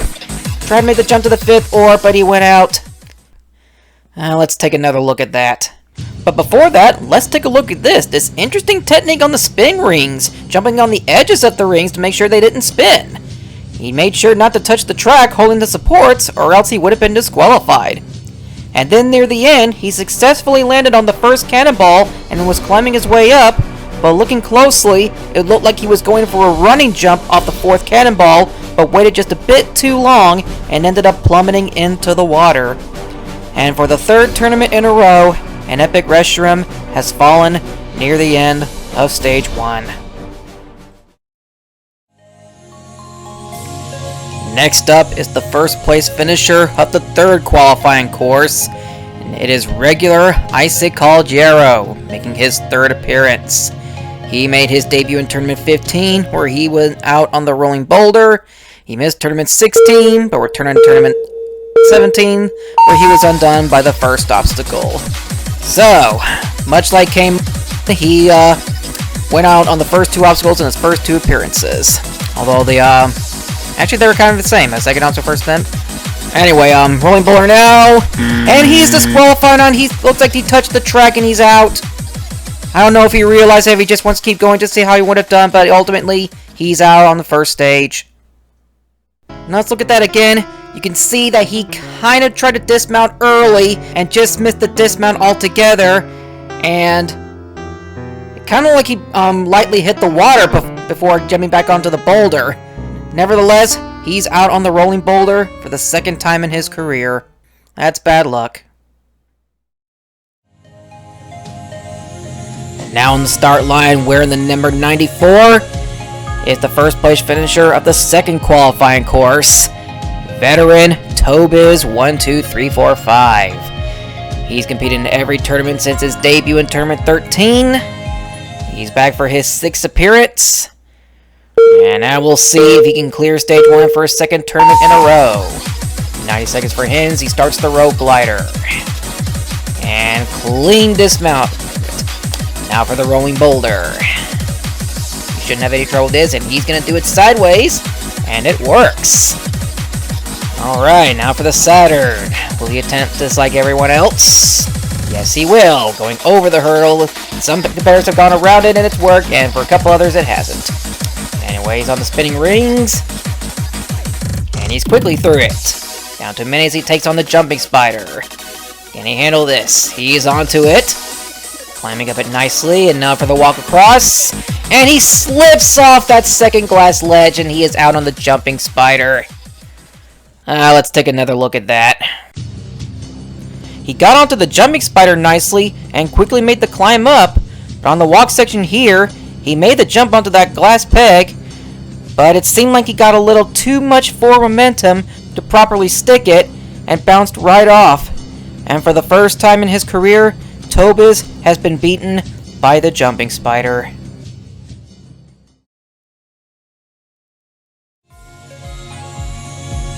And now we have our final qualifier for this tournament, wearing the number 95 and the competitor who finished in first place on the very first qualifying course, and it is newcomer Jeff Britton, making his debut to the course.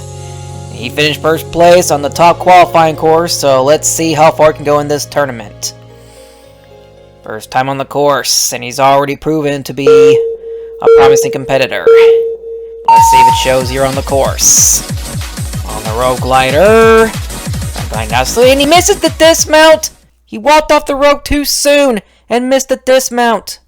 I mean, that's really all I have to say about it. He was gliding down the rope glider nicely and then just tried to walk off the rope, which is a good idea, but he walked off just a bit too soon, and because of that, he missed the dismount. And the top qualifier for the tournament is out on the first obstacle. That is legitimately shocking. We've now gotten through each of the qualifying competitors for this tournament, and 12 of them will be moving on to Stage 2. There are now just 8 competitors left to take on the course, and 2 of those 3 are the second and first place finishers from the last tournament.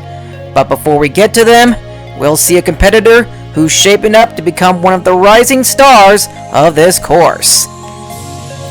And it is SkyLineJames, who's making his landmark 10th appearance. Been in every tournament since his debut in Tournament 9.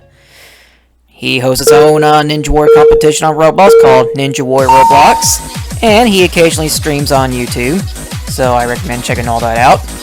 But now here he is on the course, and he's past the rope glider.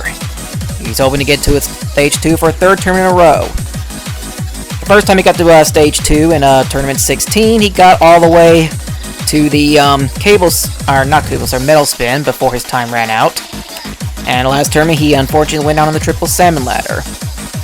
And as I say all day, he's over the hurdle on the Saturn and past the obstacle. And now for the spinning rings. Anyway, nicely. And he's undershot the jump to the 3rd ring! He was doing so well! He's not going to get to the 2nd stage for a 3rd tournament in a row. He's fallen to the spin rings.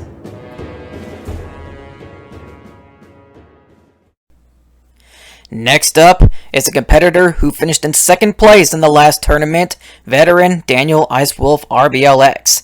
He's back making his 12th appearance. made his debut in Tournament 6 under the name IcewolfBoy63. He cleared Stage 1 for the first time in the last tournament, and even got to Stage 3 in that same tournament. That's how he finished in 2nd place. Amazing how after 11 tournaments he cleared the first stage for his first time. And yeah, I apologize for the little laggy run here, but you know, sometimes you can't help it with a recording studio sometimes, or just the screen recorder, but whatever.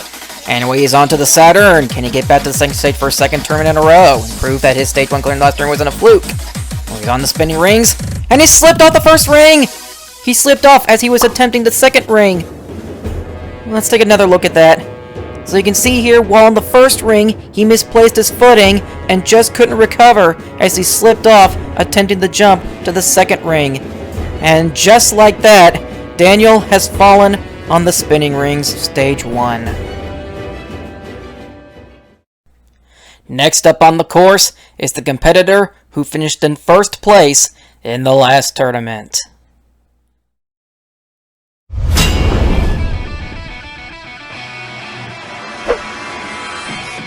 Wearing the number 98 is S-Cakes. He's back for his 3rd appearance. He made his debut in Tournament 16, and on his first appearance on the course, he came so close to clearing Stage 1, but went out on the infamous Pillars of Doom. He returned in the last tournament, where he got his revenge on Stage 1, and took it a step further by becoming one of only 4 competitors to reach the 3rd stage. And if that wasn't enough, he showcased his strength by becoming the first competitor to beat the Mega Incline Crazy Cliffhanger, an obstacle that hadn't been beaten since its debut in Tournament 15. He also became the first competitor to attempt Trust Junction, which debuted alongside the Mega Incline Crazy Cliffhanger. But without prior attempts seen on this obstacle, he tried his own method of taking on the obstacle, but ultimately failed. Nevertheless, he finished the last tournament in 1st place. Now he's back, hoping to go even further. Let's see if he can pull it off. His first challenge is the 1st stage. Alright, veteran S-Cakes, 3rd appearance. Finished 1st place in the last tournament, hoping to achieve that feat again this tournament. Let's see if we can get back to the 3rd stage. First, I'll have to beat the 1st stage, starting with the rope glider. 90 seconds on the rope glider, and he's overshot the dismount! The competitor who finished in 1st place in the last tournament is out on the first obstacle of Stage 1. S-Cakes, how could you? I expected better of you. You disappointed. That's just too bad. Dang it, rope glider. Comedy Shorts Gummer. The Coffee Addict. S-Cakes. Daniel Icewolf RBLX. All 4 competitors who made it to Stage 3 in the last tournament have fallen on the 1st stage of this tournament. So we will hopefully see different faces attempt Stage 3 this time around, presuming any of them can get past Stage 2. But before we get to that, we still have 5 more competitors left to take on the course. These final 5 are the hosts of the 5 qualifying courses that were held for this tournament.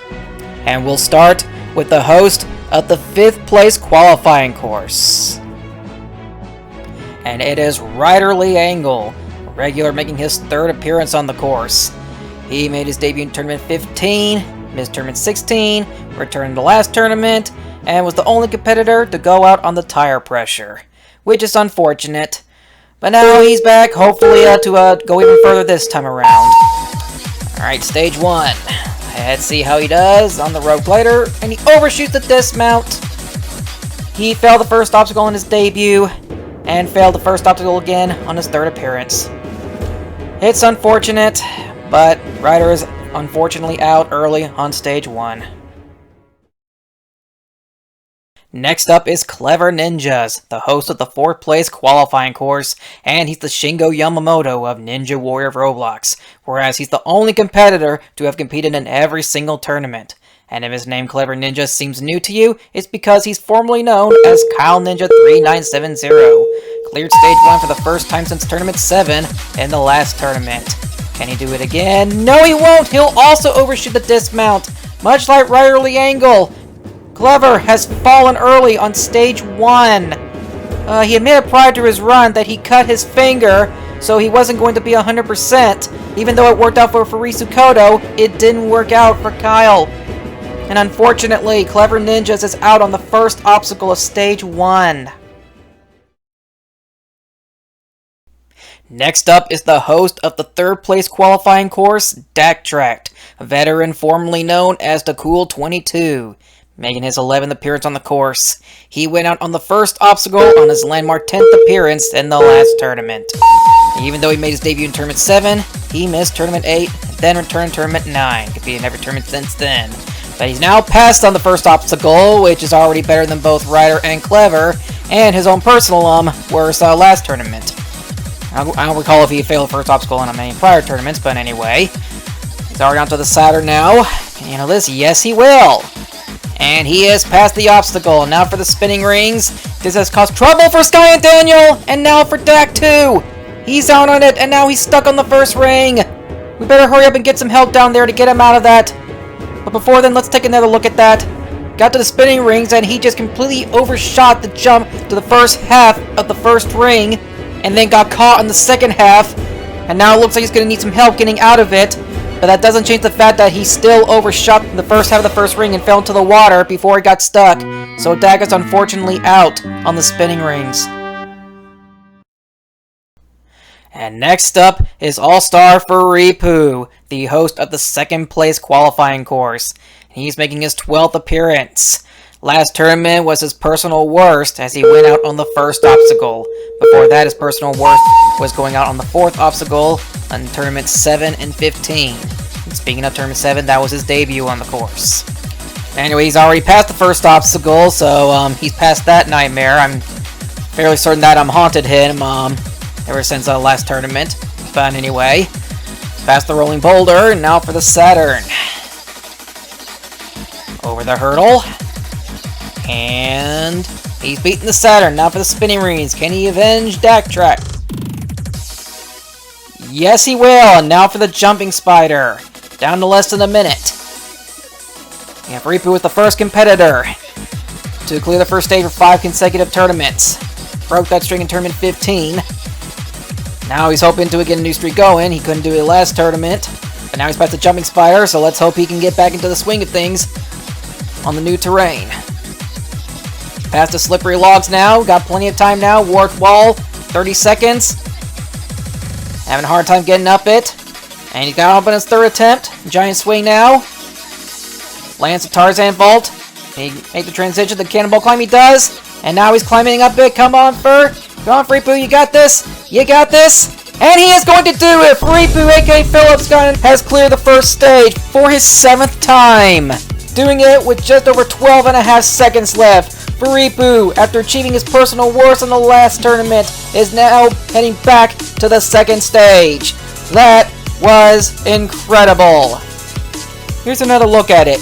He got past the first obstacle this time, avenging Ryder Langle and fellow All-Star KleverNinjaz in the process, conquered the spinning rings, which took out Daktract, struggled a bit on the warped wall, but after that it was smooth sailing.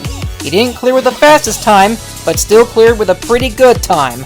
But overall, he's joining his fellow All-Stars Aussie Bro and Dr. PP in the second stage. Plus, he's the lucky number competitor 13 who will be moving on to stage 2. Welcome back, Furipu, and best of luck on the rest of the course. Before we move on to our final runner of this tournament, let's take a look at stage 1's Roblox Explorer. It should come as no surprise that the killer for this stage is the rope glider. While the jumping spider has the biggest fail rate of stage 1 at 45%, the rope glider has taken out 28 out of 102 competitors, including 5 of the competitors who cleared stage 1 in the last tournament.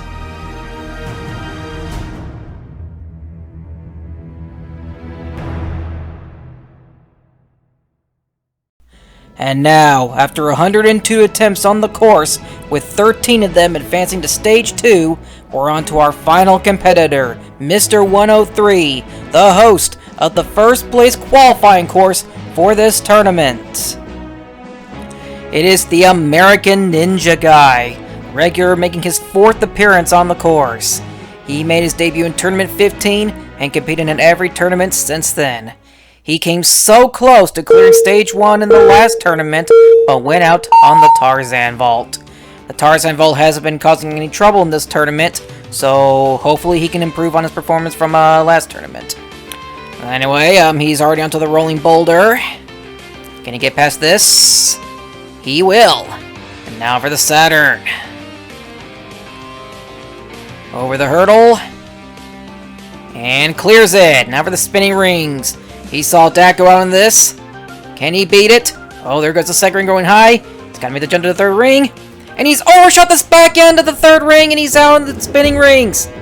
He was doing so well, but that one slip cost him.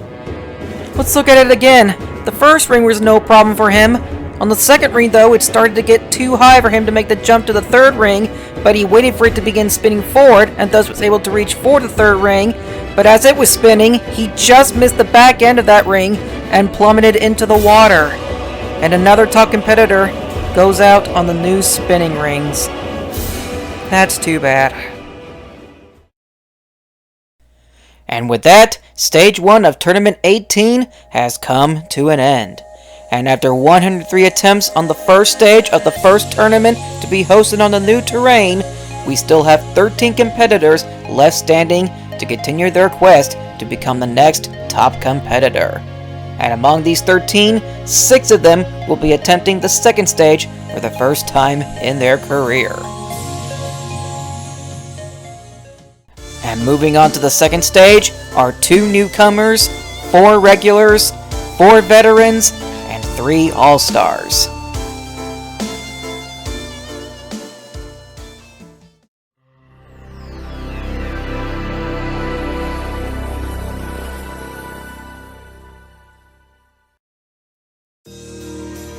The second stage.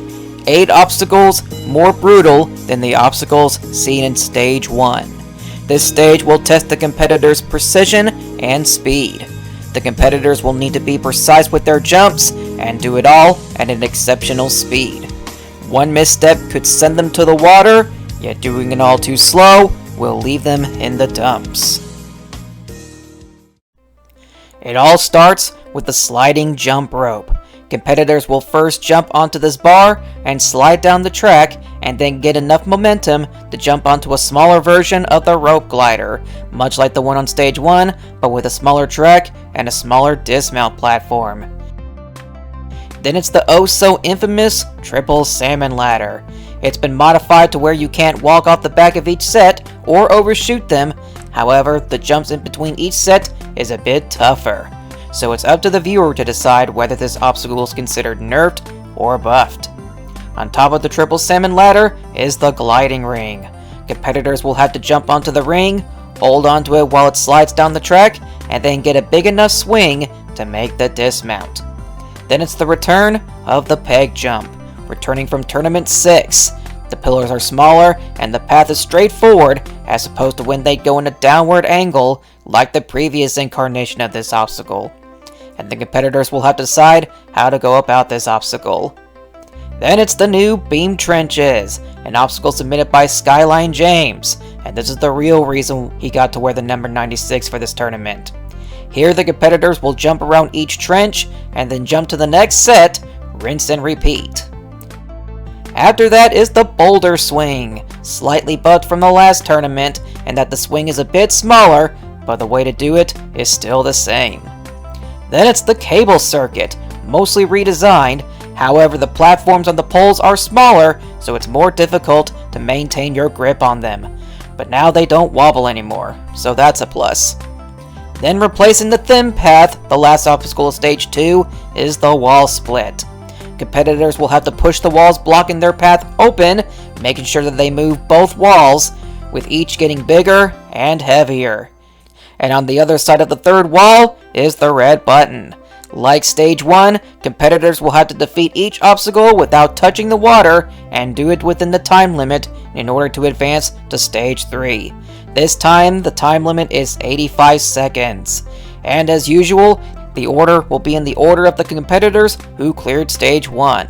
So let's get this started and head back down to the course where stage 2 is about to begin.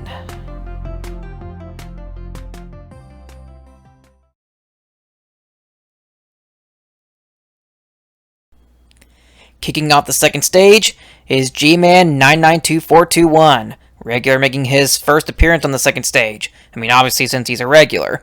But anyway, he ended up clearing the first stage with the second fastest time, only beaten by Aussie Bro, who by the way is watching in the background. Anyway, G-Man, first take on the new stage 2 of the new terrain. 85 seconds. And he is past the sliding jump rope with not much trouble. And now for the triple salmon ladder.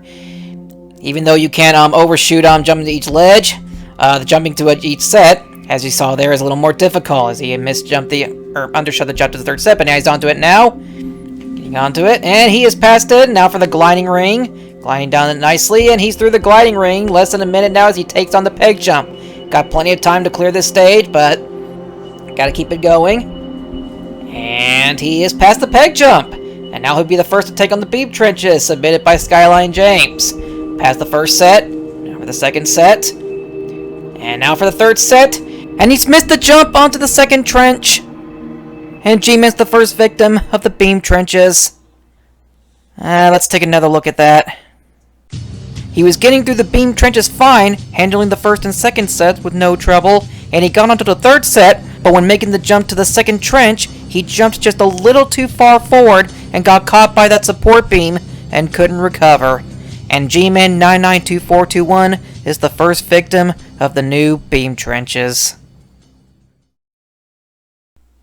Next up is Bryce Bry 1, making his second appearance on the second stage. He last went out on the triple salmon ladder. He knows that this time around you can't overshoot/walk off the back of the ledges, but the jumps in between each set are harder. So we'll see how that works out for him when he gets there, but assuming that he gets past the sliding jump rope. And he does. Well, actually, now he does. And there's Dad waiting for him for some reason. Anyway, he is on the triple salmon ladder now. He took him out in the last tournament, and he undershoots the jump to the third set, and he does it again. Can he do it this time? Nope, he missed it a third time. Come on, Bryce, you can get up it this time. He missed it a fourth time, but he's still hanging in there. And he does it for a fifth time. We're basically watching SkyLineJames' performance from Tournament 16. Come on, Bryce. He's gonna do it eventually, I'm sure he will. Matt, that's 7 now. Can he do it for an 8th time? Nope. He's just not making the jumps. He's not getting good jump. Now he finally gets on a 9th, 10th up it, and he has beaten the triple salmon ladder. He conquered his nemesis from the last tournament. But looking at the clock, though, he's really gonna have to hustle if he wants to beat stage 2. He's onto the peg jump. He's gonna have to hurry now. Halfway through, and he slips off the 4th peg, and he is out. Bryce Bry, after slipping up so many times with triple salmon ladder, gets beaten by the peg jump. Looking at it again, I actually miscounted. It took him 10 attempts, after missing the jump 9 times, to finally get onto the third set, and he conquered his nemesis from the last tournament. But he was down to 33 seconds when he got to the peg jump, and he needed to hustle. He hesitated a bit on that 4th peg, and in the end, just couldn't get the jump off and tripped into the water. Even though Bryce is out again on the second stage, at least he got a new personal best. Next up is regular jump cut bounce. Like G-Man, he's making his first appearance on stage 2. So we'll see how far he can do. Will he avenge G-Man and Bryce? Let's find out. He'll have 85 seconds for this stage. It starts with the sliding jump rope. Alright, he's onto the bar, on the slider bar Good grief. He's on the second half now. I'm just going to stop at that. And now he's onto the triple salmon ladder. Oh, getting up this quickly. And he gets the jump to the third set in 1 attempt. That is nice. Struggling a bit to get the gliding ring moving. There's actually a small support on the ring on where you stand on, so the gliding ring isn't exactly as easy as the competitors have been making it look so far. Anyway, he's already halfway through the peg jump. And he is past it. He's got a lot of time left as he takes on the beam trenches. Through the first set nicely, now for the second. And now onto the jump and took out G-Man, and he's past it. And he's cleared the beam trenches. Now for boulder swing. He's passed that quickly. Cable circuit. Modified. It's a little more difficult now. He's on to the second. And he's past it. He got less than 30 seconds, and he takes on the wall split. He's going to need all those extra seconds to push both these walls. They are difficult to push, but he got through the first wall. Can he get through the second? Less than 20 seconds. Past the second wall. And now for the third. And he's done it! And jump cut bounce is going to clear the second stage. He's going to do it somewhat fashionable style. Just going to like make it look like he actually hit the button, even though he was a little off. But anyway, he has cleared with 11 seconds left in a near flawless attempt. He got off the triple salmon ladder without undershooting any of the sets, struggled a bit getting the gliding ring to move, defeated the peg jump and beam trenches, which took out Bryce and G-Man respectively, and from that point on, it was smooth sailing, with a somewhat not so smooth transition on the cable circuit thrown in. He has punched his ticket to stage 3, almost literally, and after just 3 runs into stage 2, he has guaranteed that we will see a stage 3 attempt. Well done to the guy who's yet to actually jump cut.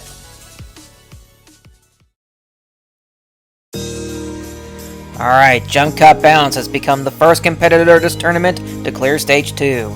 But there are still 10 competitors left to run this stage, and we'll move on to our 4th competitor, Yusuke Morichoko. Another regular who's also making his first appearance on the 2nd stage. Alright, so we'll see how he does. He just saw jump cut bounce clear. So now he's hoping to join him. He'll have 85 seconds to get from the start line to the finish. Starting with the sliding jump rope. Down the sliding bar, and now for the sliding rope, and he's past the sliding jump rope. Triple salmon ladder, and he's going fast. He's not wasting any time at all. And he gets up the triple salmon ladder in one attempt. Now for the gliding ring, and he gets it moved down instantly. Unlike jump cut bounce, who struggled with it a bit, Yusuke pretty much got it immediately. Now he's onto the peg jump. He's not wasting any time at all. He doesn't just want to clear, he wants to get that fastest time. And he's definitely on pace to do that. Now for the beam trenches. Into the first set, and he fails to transition to the second set. He was doing so well, but that one missed jump, and he's out on the beam trenches. Bad luck to Yusuke.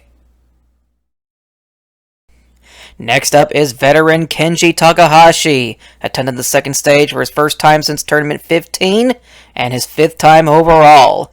He last cleared this stage in Tournament 14, so now we'll see if he can be it for his 3rd time. He's currently 50-50 on this stage, and now he wants to be it for his 3rd time. Starting with the sliding jump rope, and he's past it. Ooh, almost failed the dismount there, but he's past it. Now for the triple salmon ladder, this took him out last time. Oh, he undershoots the jump to the 3rd set, but he's still on the obstacle. And he's on to the 3rd set now.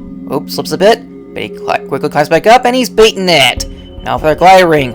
Oh, he's gotten it swinging around. He's got to hang on, and he does. And he's past the gliding ring. 2 close calls there, but he's past it.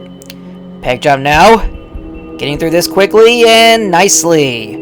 Still got plenty of time left. He can still clear, but he may have to pick up the pace a bit. Beam trenches now. He's on the 2nd set. He just saw Yusuke fail this obstacle. But he's gonna skip the last jump and go straight for the dismount. A risky technique, but it works. And he's quickly past the boulder swing, and now for the cable circuit. And gets a 2nd set, almost undershoots the jump, but he's past it. And now for the wall split, less than 20 seconds. He can still do this, but he's got to push them walls. Come on, Kenji, yes. He's getting close now. The klaxon is going to sound, but he's past the 2nd wall. He should still be able to clear this, and he's past the 3rd wall, and he clears! With just under 5.5 seconds left, Kenji Takahashi, for the 3rd time in his career, is heading back to the 3rd stage. He undershot the jump to the 3rd set on the triple salmon ladder on his 1st attempt, but got out the 2nd time, had one slip up climbing up, but he quickly recovered and beat the obstacle, got hung up a bit on the gliding ring, but he handled that. After that, there were no worries. He skipped the last jump on the beam trenches, was a little uncomfortable on the cable circuit transition, but he still managed to clear with time to spare. And for the 3rd time in his Ninja Warrior of Roblox career, Kenji is advancing to the 3rd stage. Well done, sir.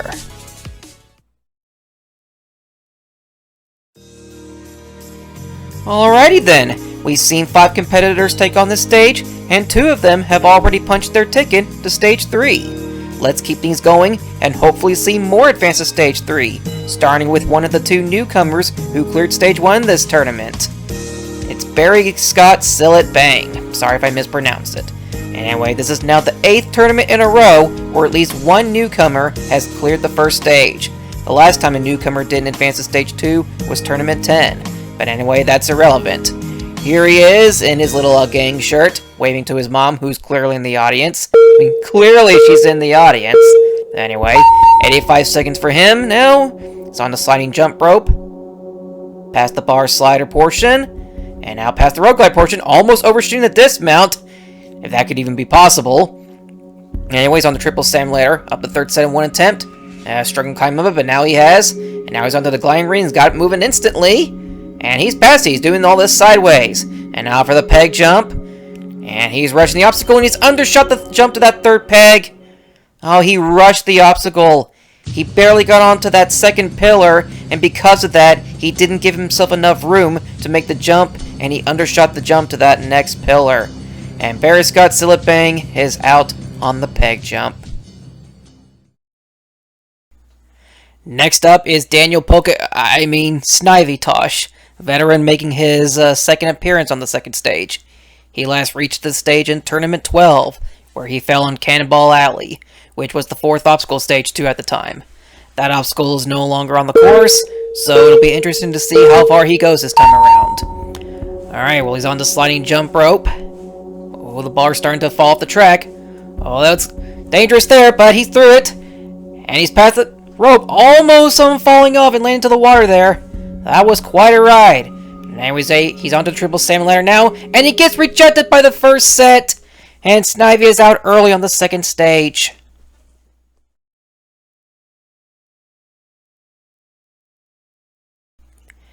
Now we're on to the first All-Star to clear the first stage this tournament, Aussie Bro, making his 12th appearance on the second stage.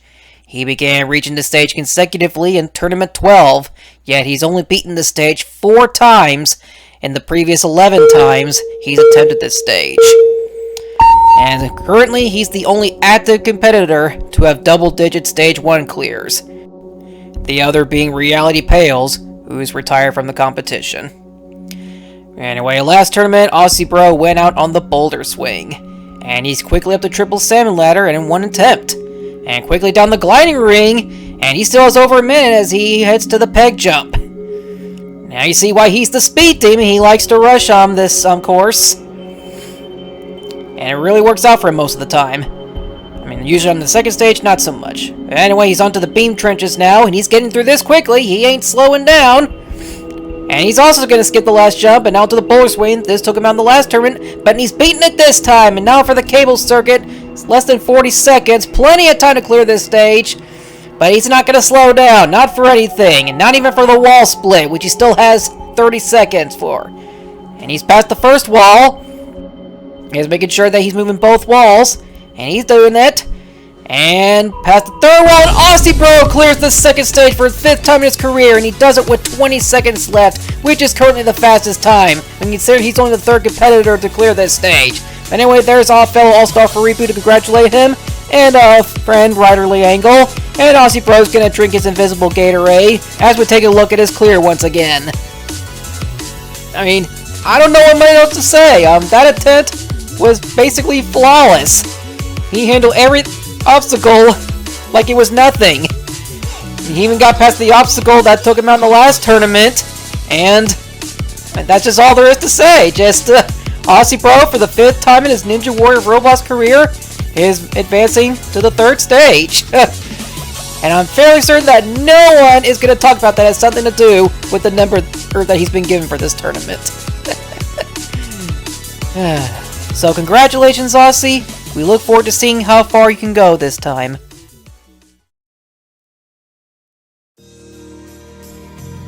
Okay, things are looking up.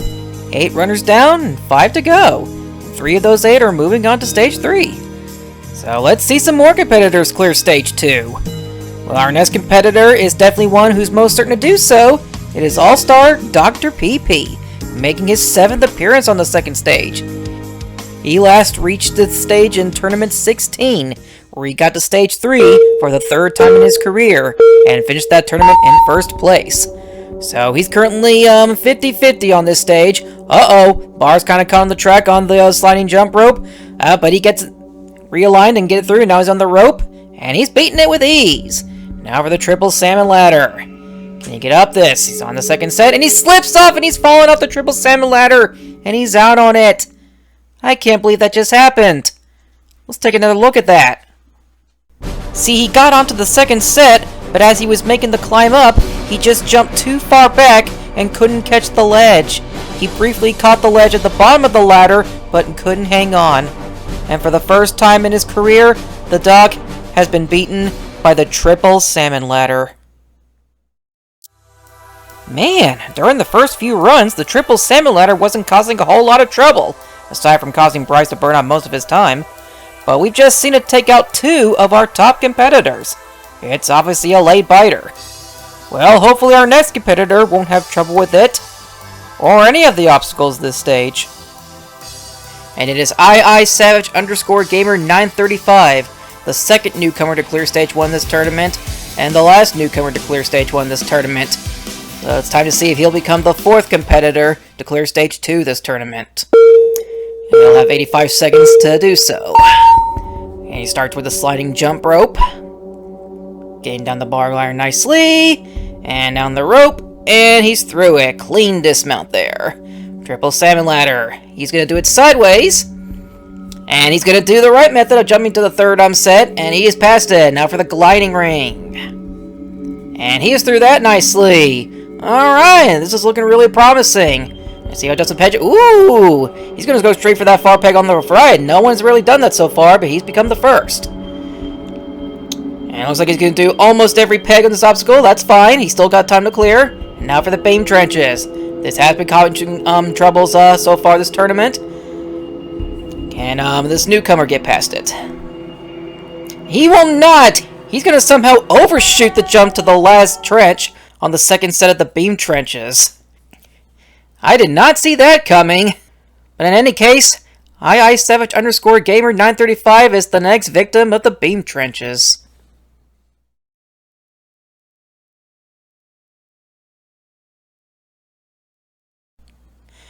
And now we're on to veteran Farisu Kodo, making his 4th appearance in the second stage. He last reached this stage in Tournament 15, and the 3 times before, he's never beaten the second stage. And in all fairness, all the obstacles he's fallen on the stage are no longer on the course.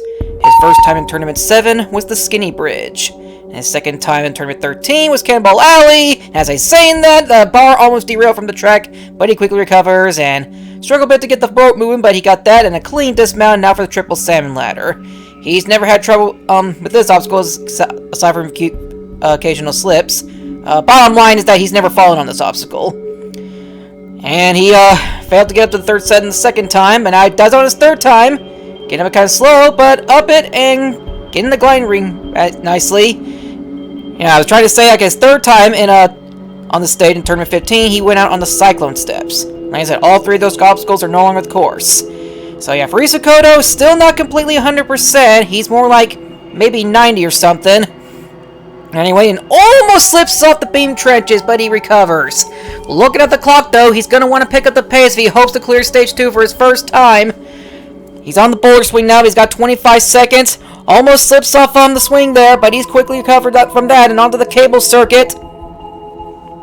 And he's on the second set. And he's beating the cable circuit. He's got 15 seconds on the wall split. He's so close to clearing the second stage for the first time in his Ninja Warrior of Roblox career. The klaxon sounds. It's going to be close. Come on, Farisu Kodo. Past the second wall. Come on, 3rd wall. He can do it. Get it open. Farisu Kodo has cleared the second stage. Despite not being 100% and falling to stage 3 times before, he's finally on his 4th appearance on the second stage. Has cleared the second stage.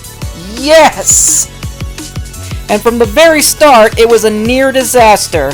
The bar from the bar glider almost derailed from the track, but he got it back in place and safely transitioned to the rope, but then needed to apply a little force to get that moving. Undershot the jump to the third set of the triple salmon ladder twice, but got it on his third attempt. Had a near slip on both the beam trenches and the boulder swing, but he refused to be denied a stage 2 clear, and his first one no less. And despite clearing with currently the slowest time at just 2 seconds remaining, it's still a clear. And for the first time in his Ninja Warrior of Roblox career, Furisu Koto is moving on to stage 3. Congratulations, sir. You may not be physically at 100%, but so far your tournament clear streak is. After 11 attempts on this stage, we have 4 competitors moving on to stage 3. But there are still 2 competitors left to attempt this stage, a first place qualifier and an all-star. Let's see if they can add to the stage 2 clear count.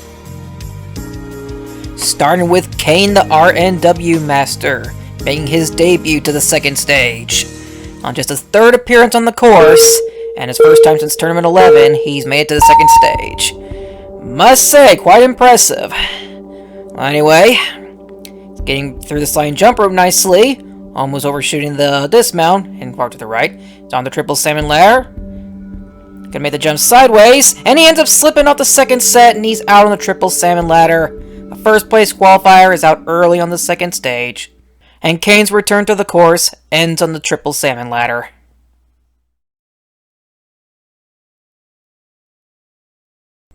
And now it's time for our final competitor to run stage 2, All-Star Furipu, who's making his 7th appearance on the second stage.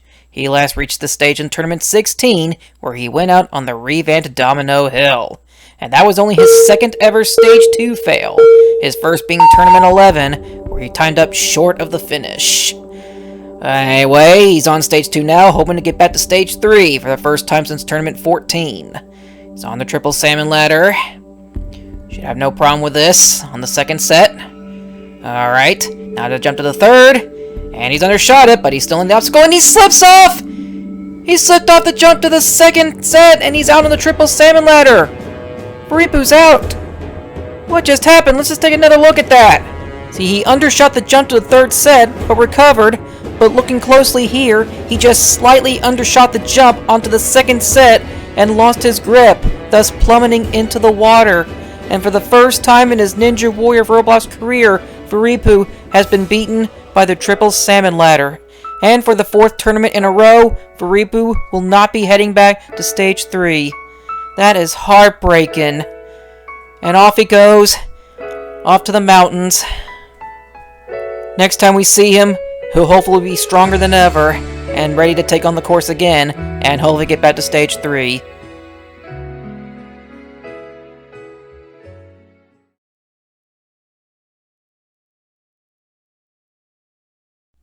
Before we conclude Stage 2, let's take a look at Stage 2's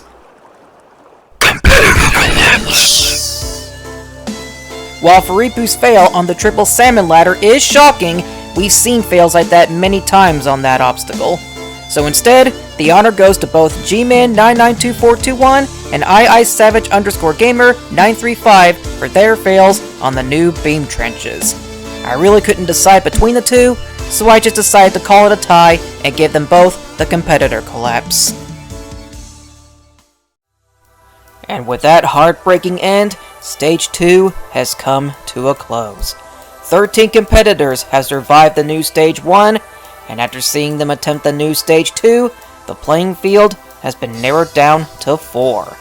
Of these 4 left standing, 2 of them will be attempting the 3rd stage for the first time in their career. Left in this tournament are 1 regular, 2 veterans, and 1 all-star.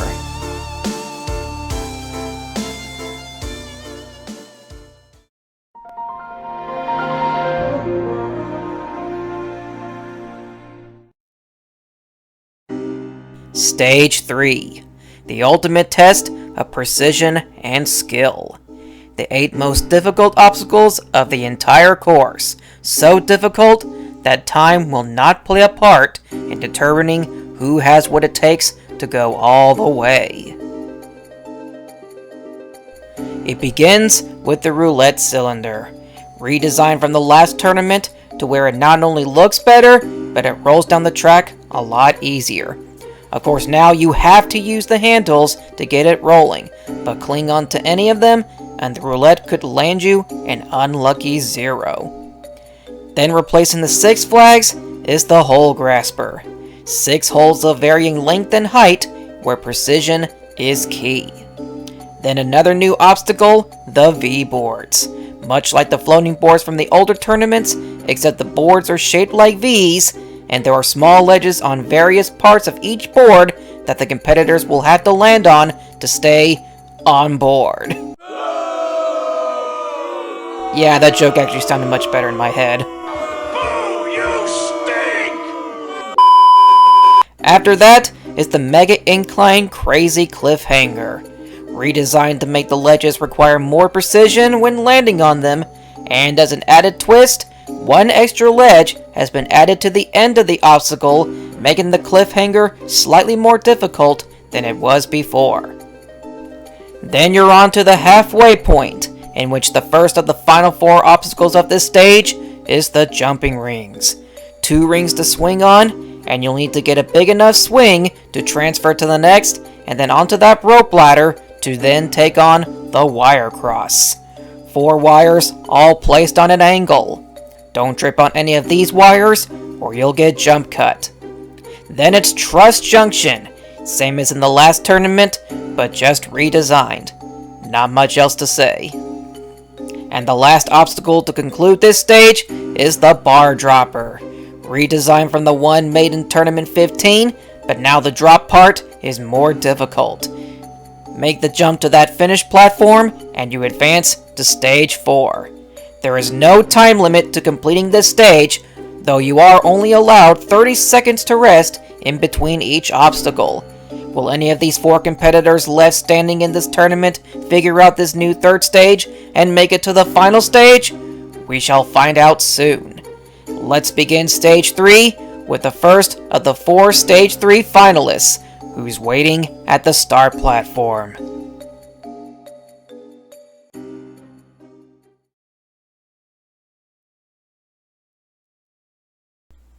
Kicking off the 3rd stage is regular jump cut bounce, the only regular competitor on this stage. And he became the first competitor to clear Stage 2 this tournament, so now let's see how he does on Stage 3. He's got 8 obstacles between him and the final stage, starting with the roulette cylinder. It's been modified, so now it's different. And he's got it rolling down the track quickly. Approaching that second drop now, and he's hit one of the poles and he's out! Jump cut bounce has been beaten by the roulette cylinder. The first victim of it since XNE leaves in Tournament 16. Looking at it again, it's hard to tell if he briefly grabbed one of the handles and got bounced off to the edge of the cylinder and then bounced off of that, but either way, he's been beaten by the first obstacle of Stage 3 at one of the worst possible times to be bounced.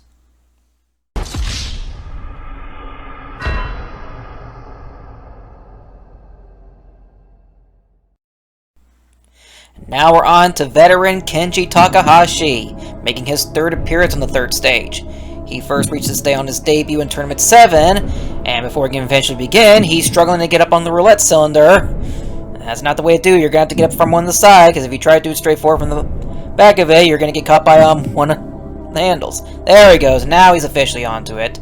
Yeah, he last reached this stage in Tournament 14, where he achieved his personal best by getting to the bar dropper, which is still the final obstacle of Stage 3, so he has the opportunity to get revenge on it, provided he can get past the first 7 obstacles of this stage. And he's caught on one of the handles with the roulette cylinder, but now he slowly gets off of it. And approaching that second drop, he's pausing for a second. Wants to make sure he's realigned so he doesn't get bounced off it like with jump cut bounce. Quickly down the drop and at the end of the track now. So now he'll get ready to take on the hole grasper, provided he can get out of the roulette cylinder. Moving it a little bit forward so we get more comfortable, and he gets rejected by the hole grasper. He couldn't catch the first hole and he's out. Kenji's the first victim of the new hole grasper. Let's take another look at that. The hole grasper is a tricky one. You have to land dead center on each hole or you'll slip off one of the edges. So you can see here, Kenji was a dead center on that first hole, thus he slipped off the left side and into the water. And veteran Kenji Takahashi is the first victim of the hole grasper.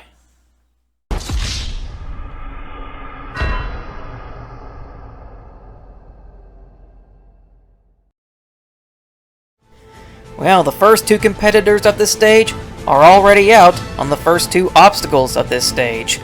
We're down to just 2 competitors now. Hopefully our next competitor can do better. Damn it, I did it again! Oh, whatever. It's Saucy Bro, an all-star making his 5th appearance on this stage.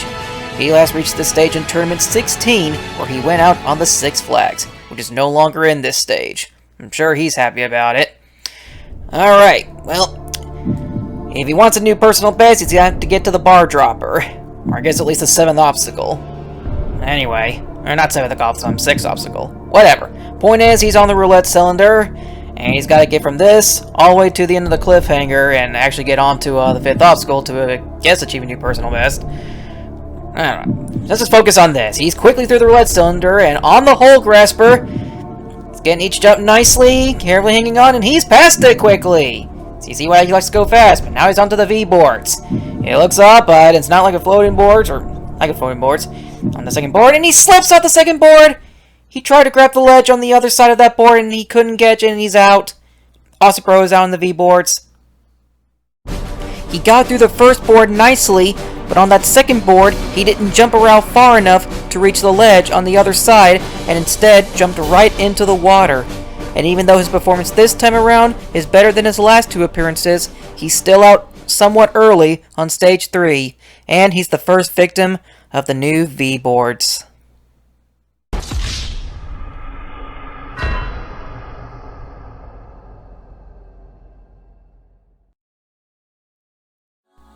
And just like that, we're on to the last man standing.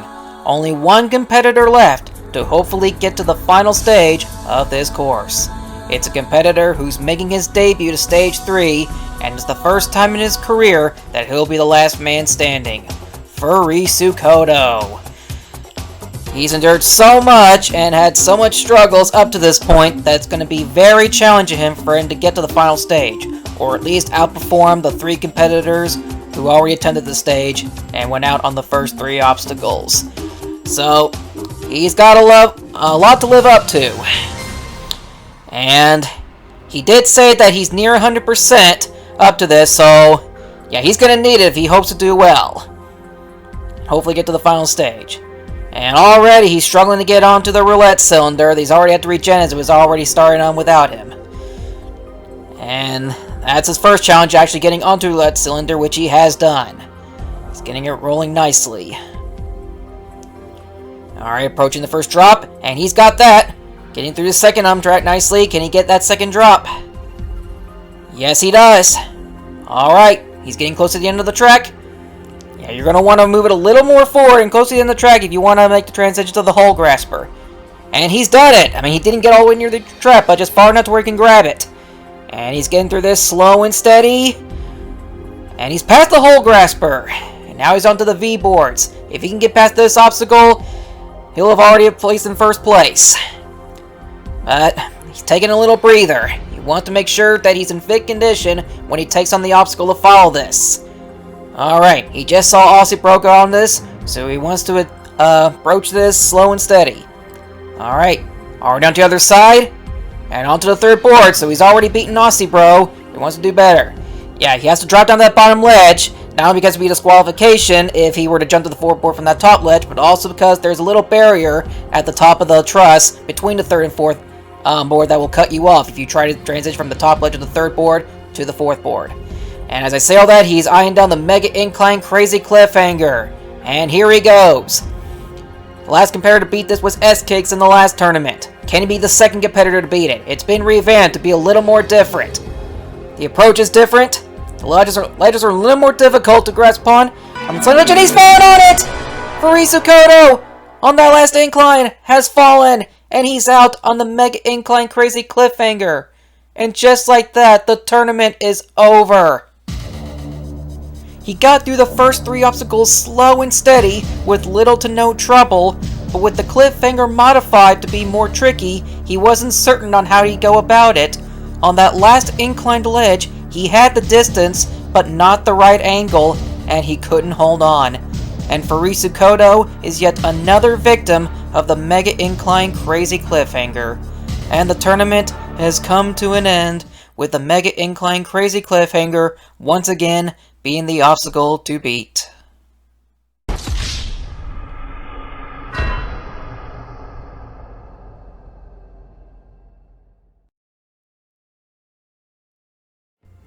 And with the fall of Furisu Kodo and all the other competitors of this tournament, Tournament 18 has come to an end.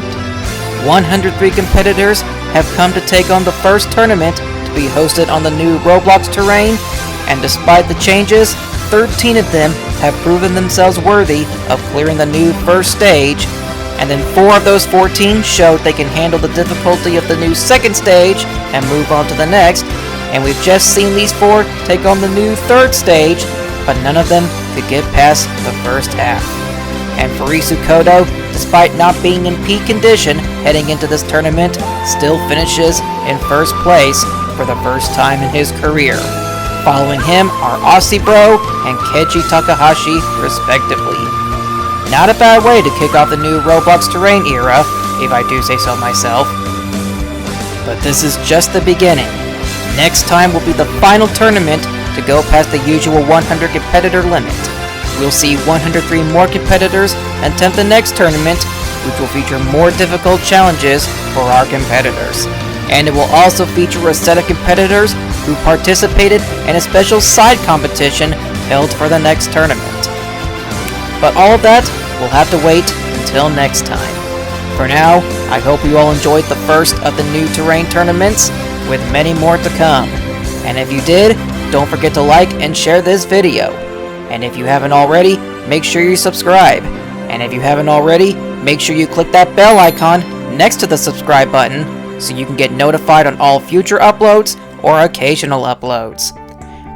More videos you can check out will pop on screen soon, but feel free to head to my channel to find another video you might enjoy.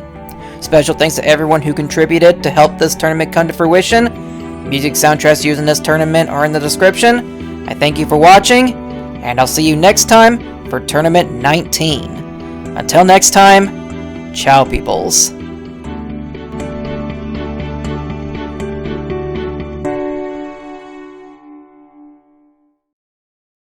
Okay, come on.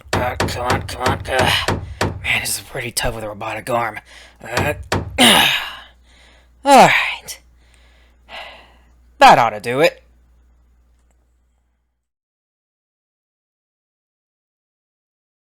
Itchy nose.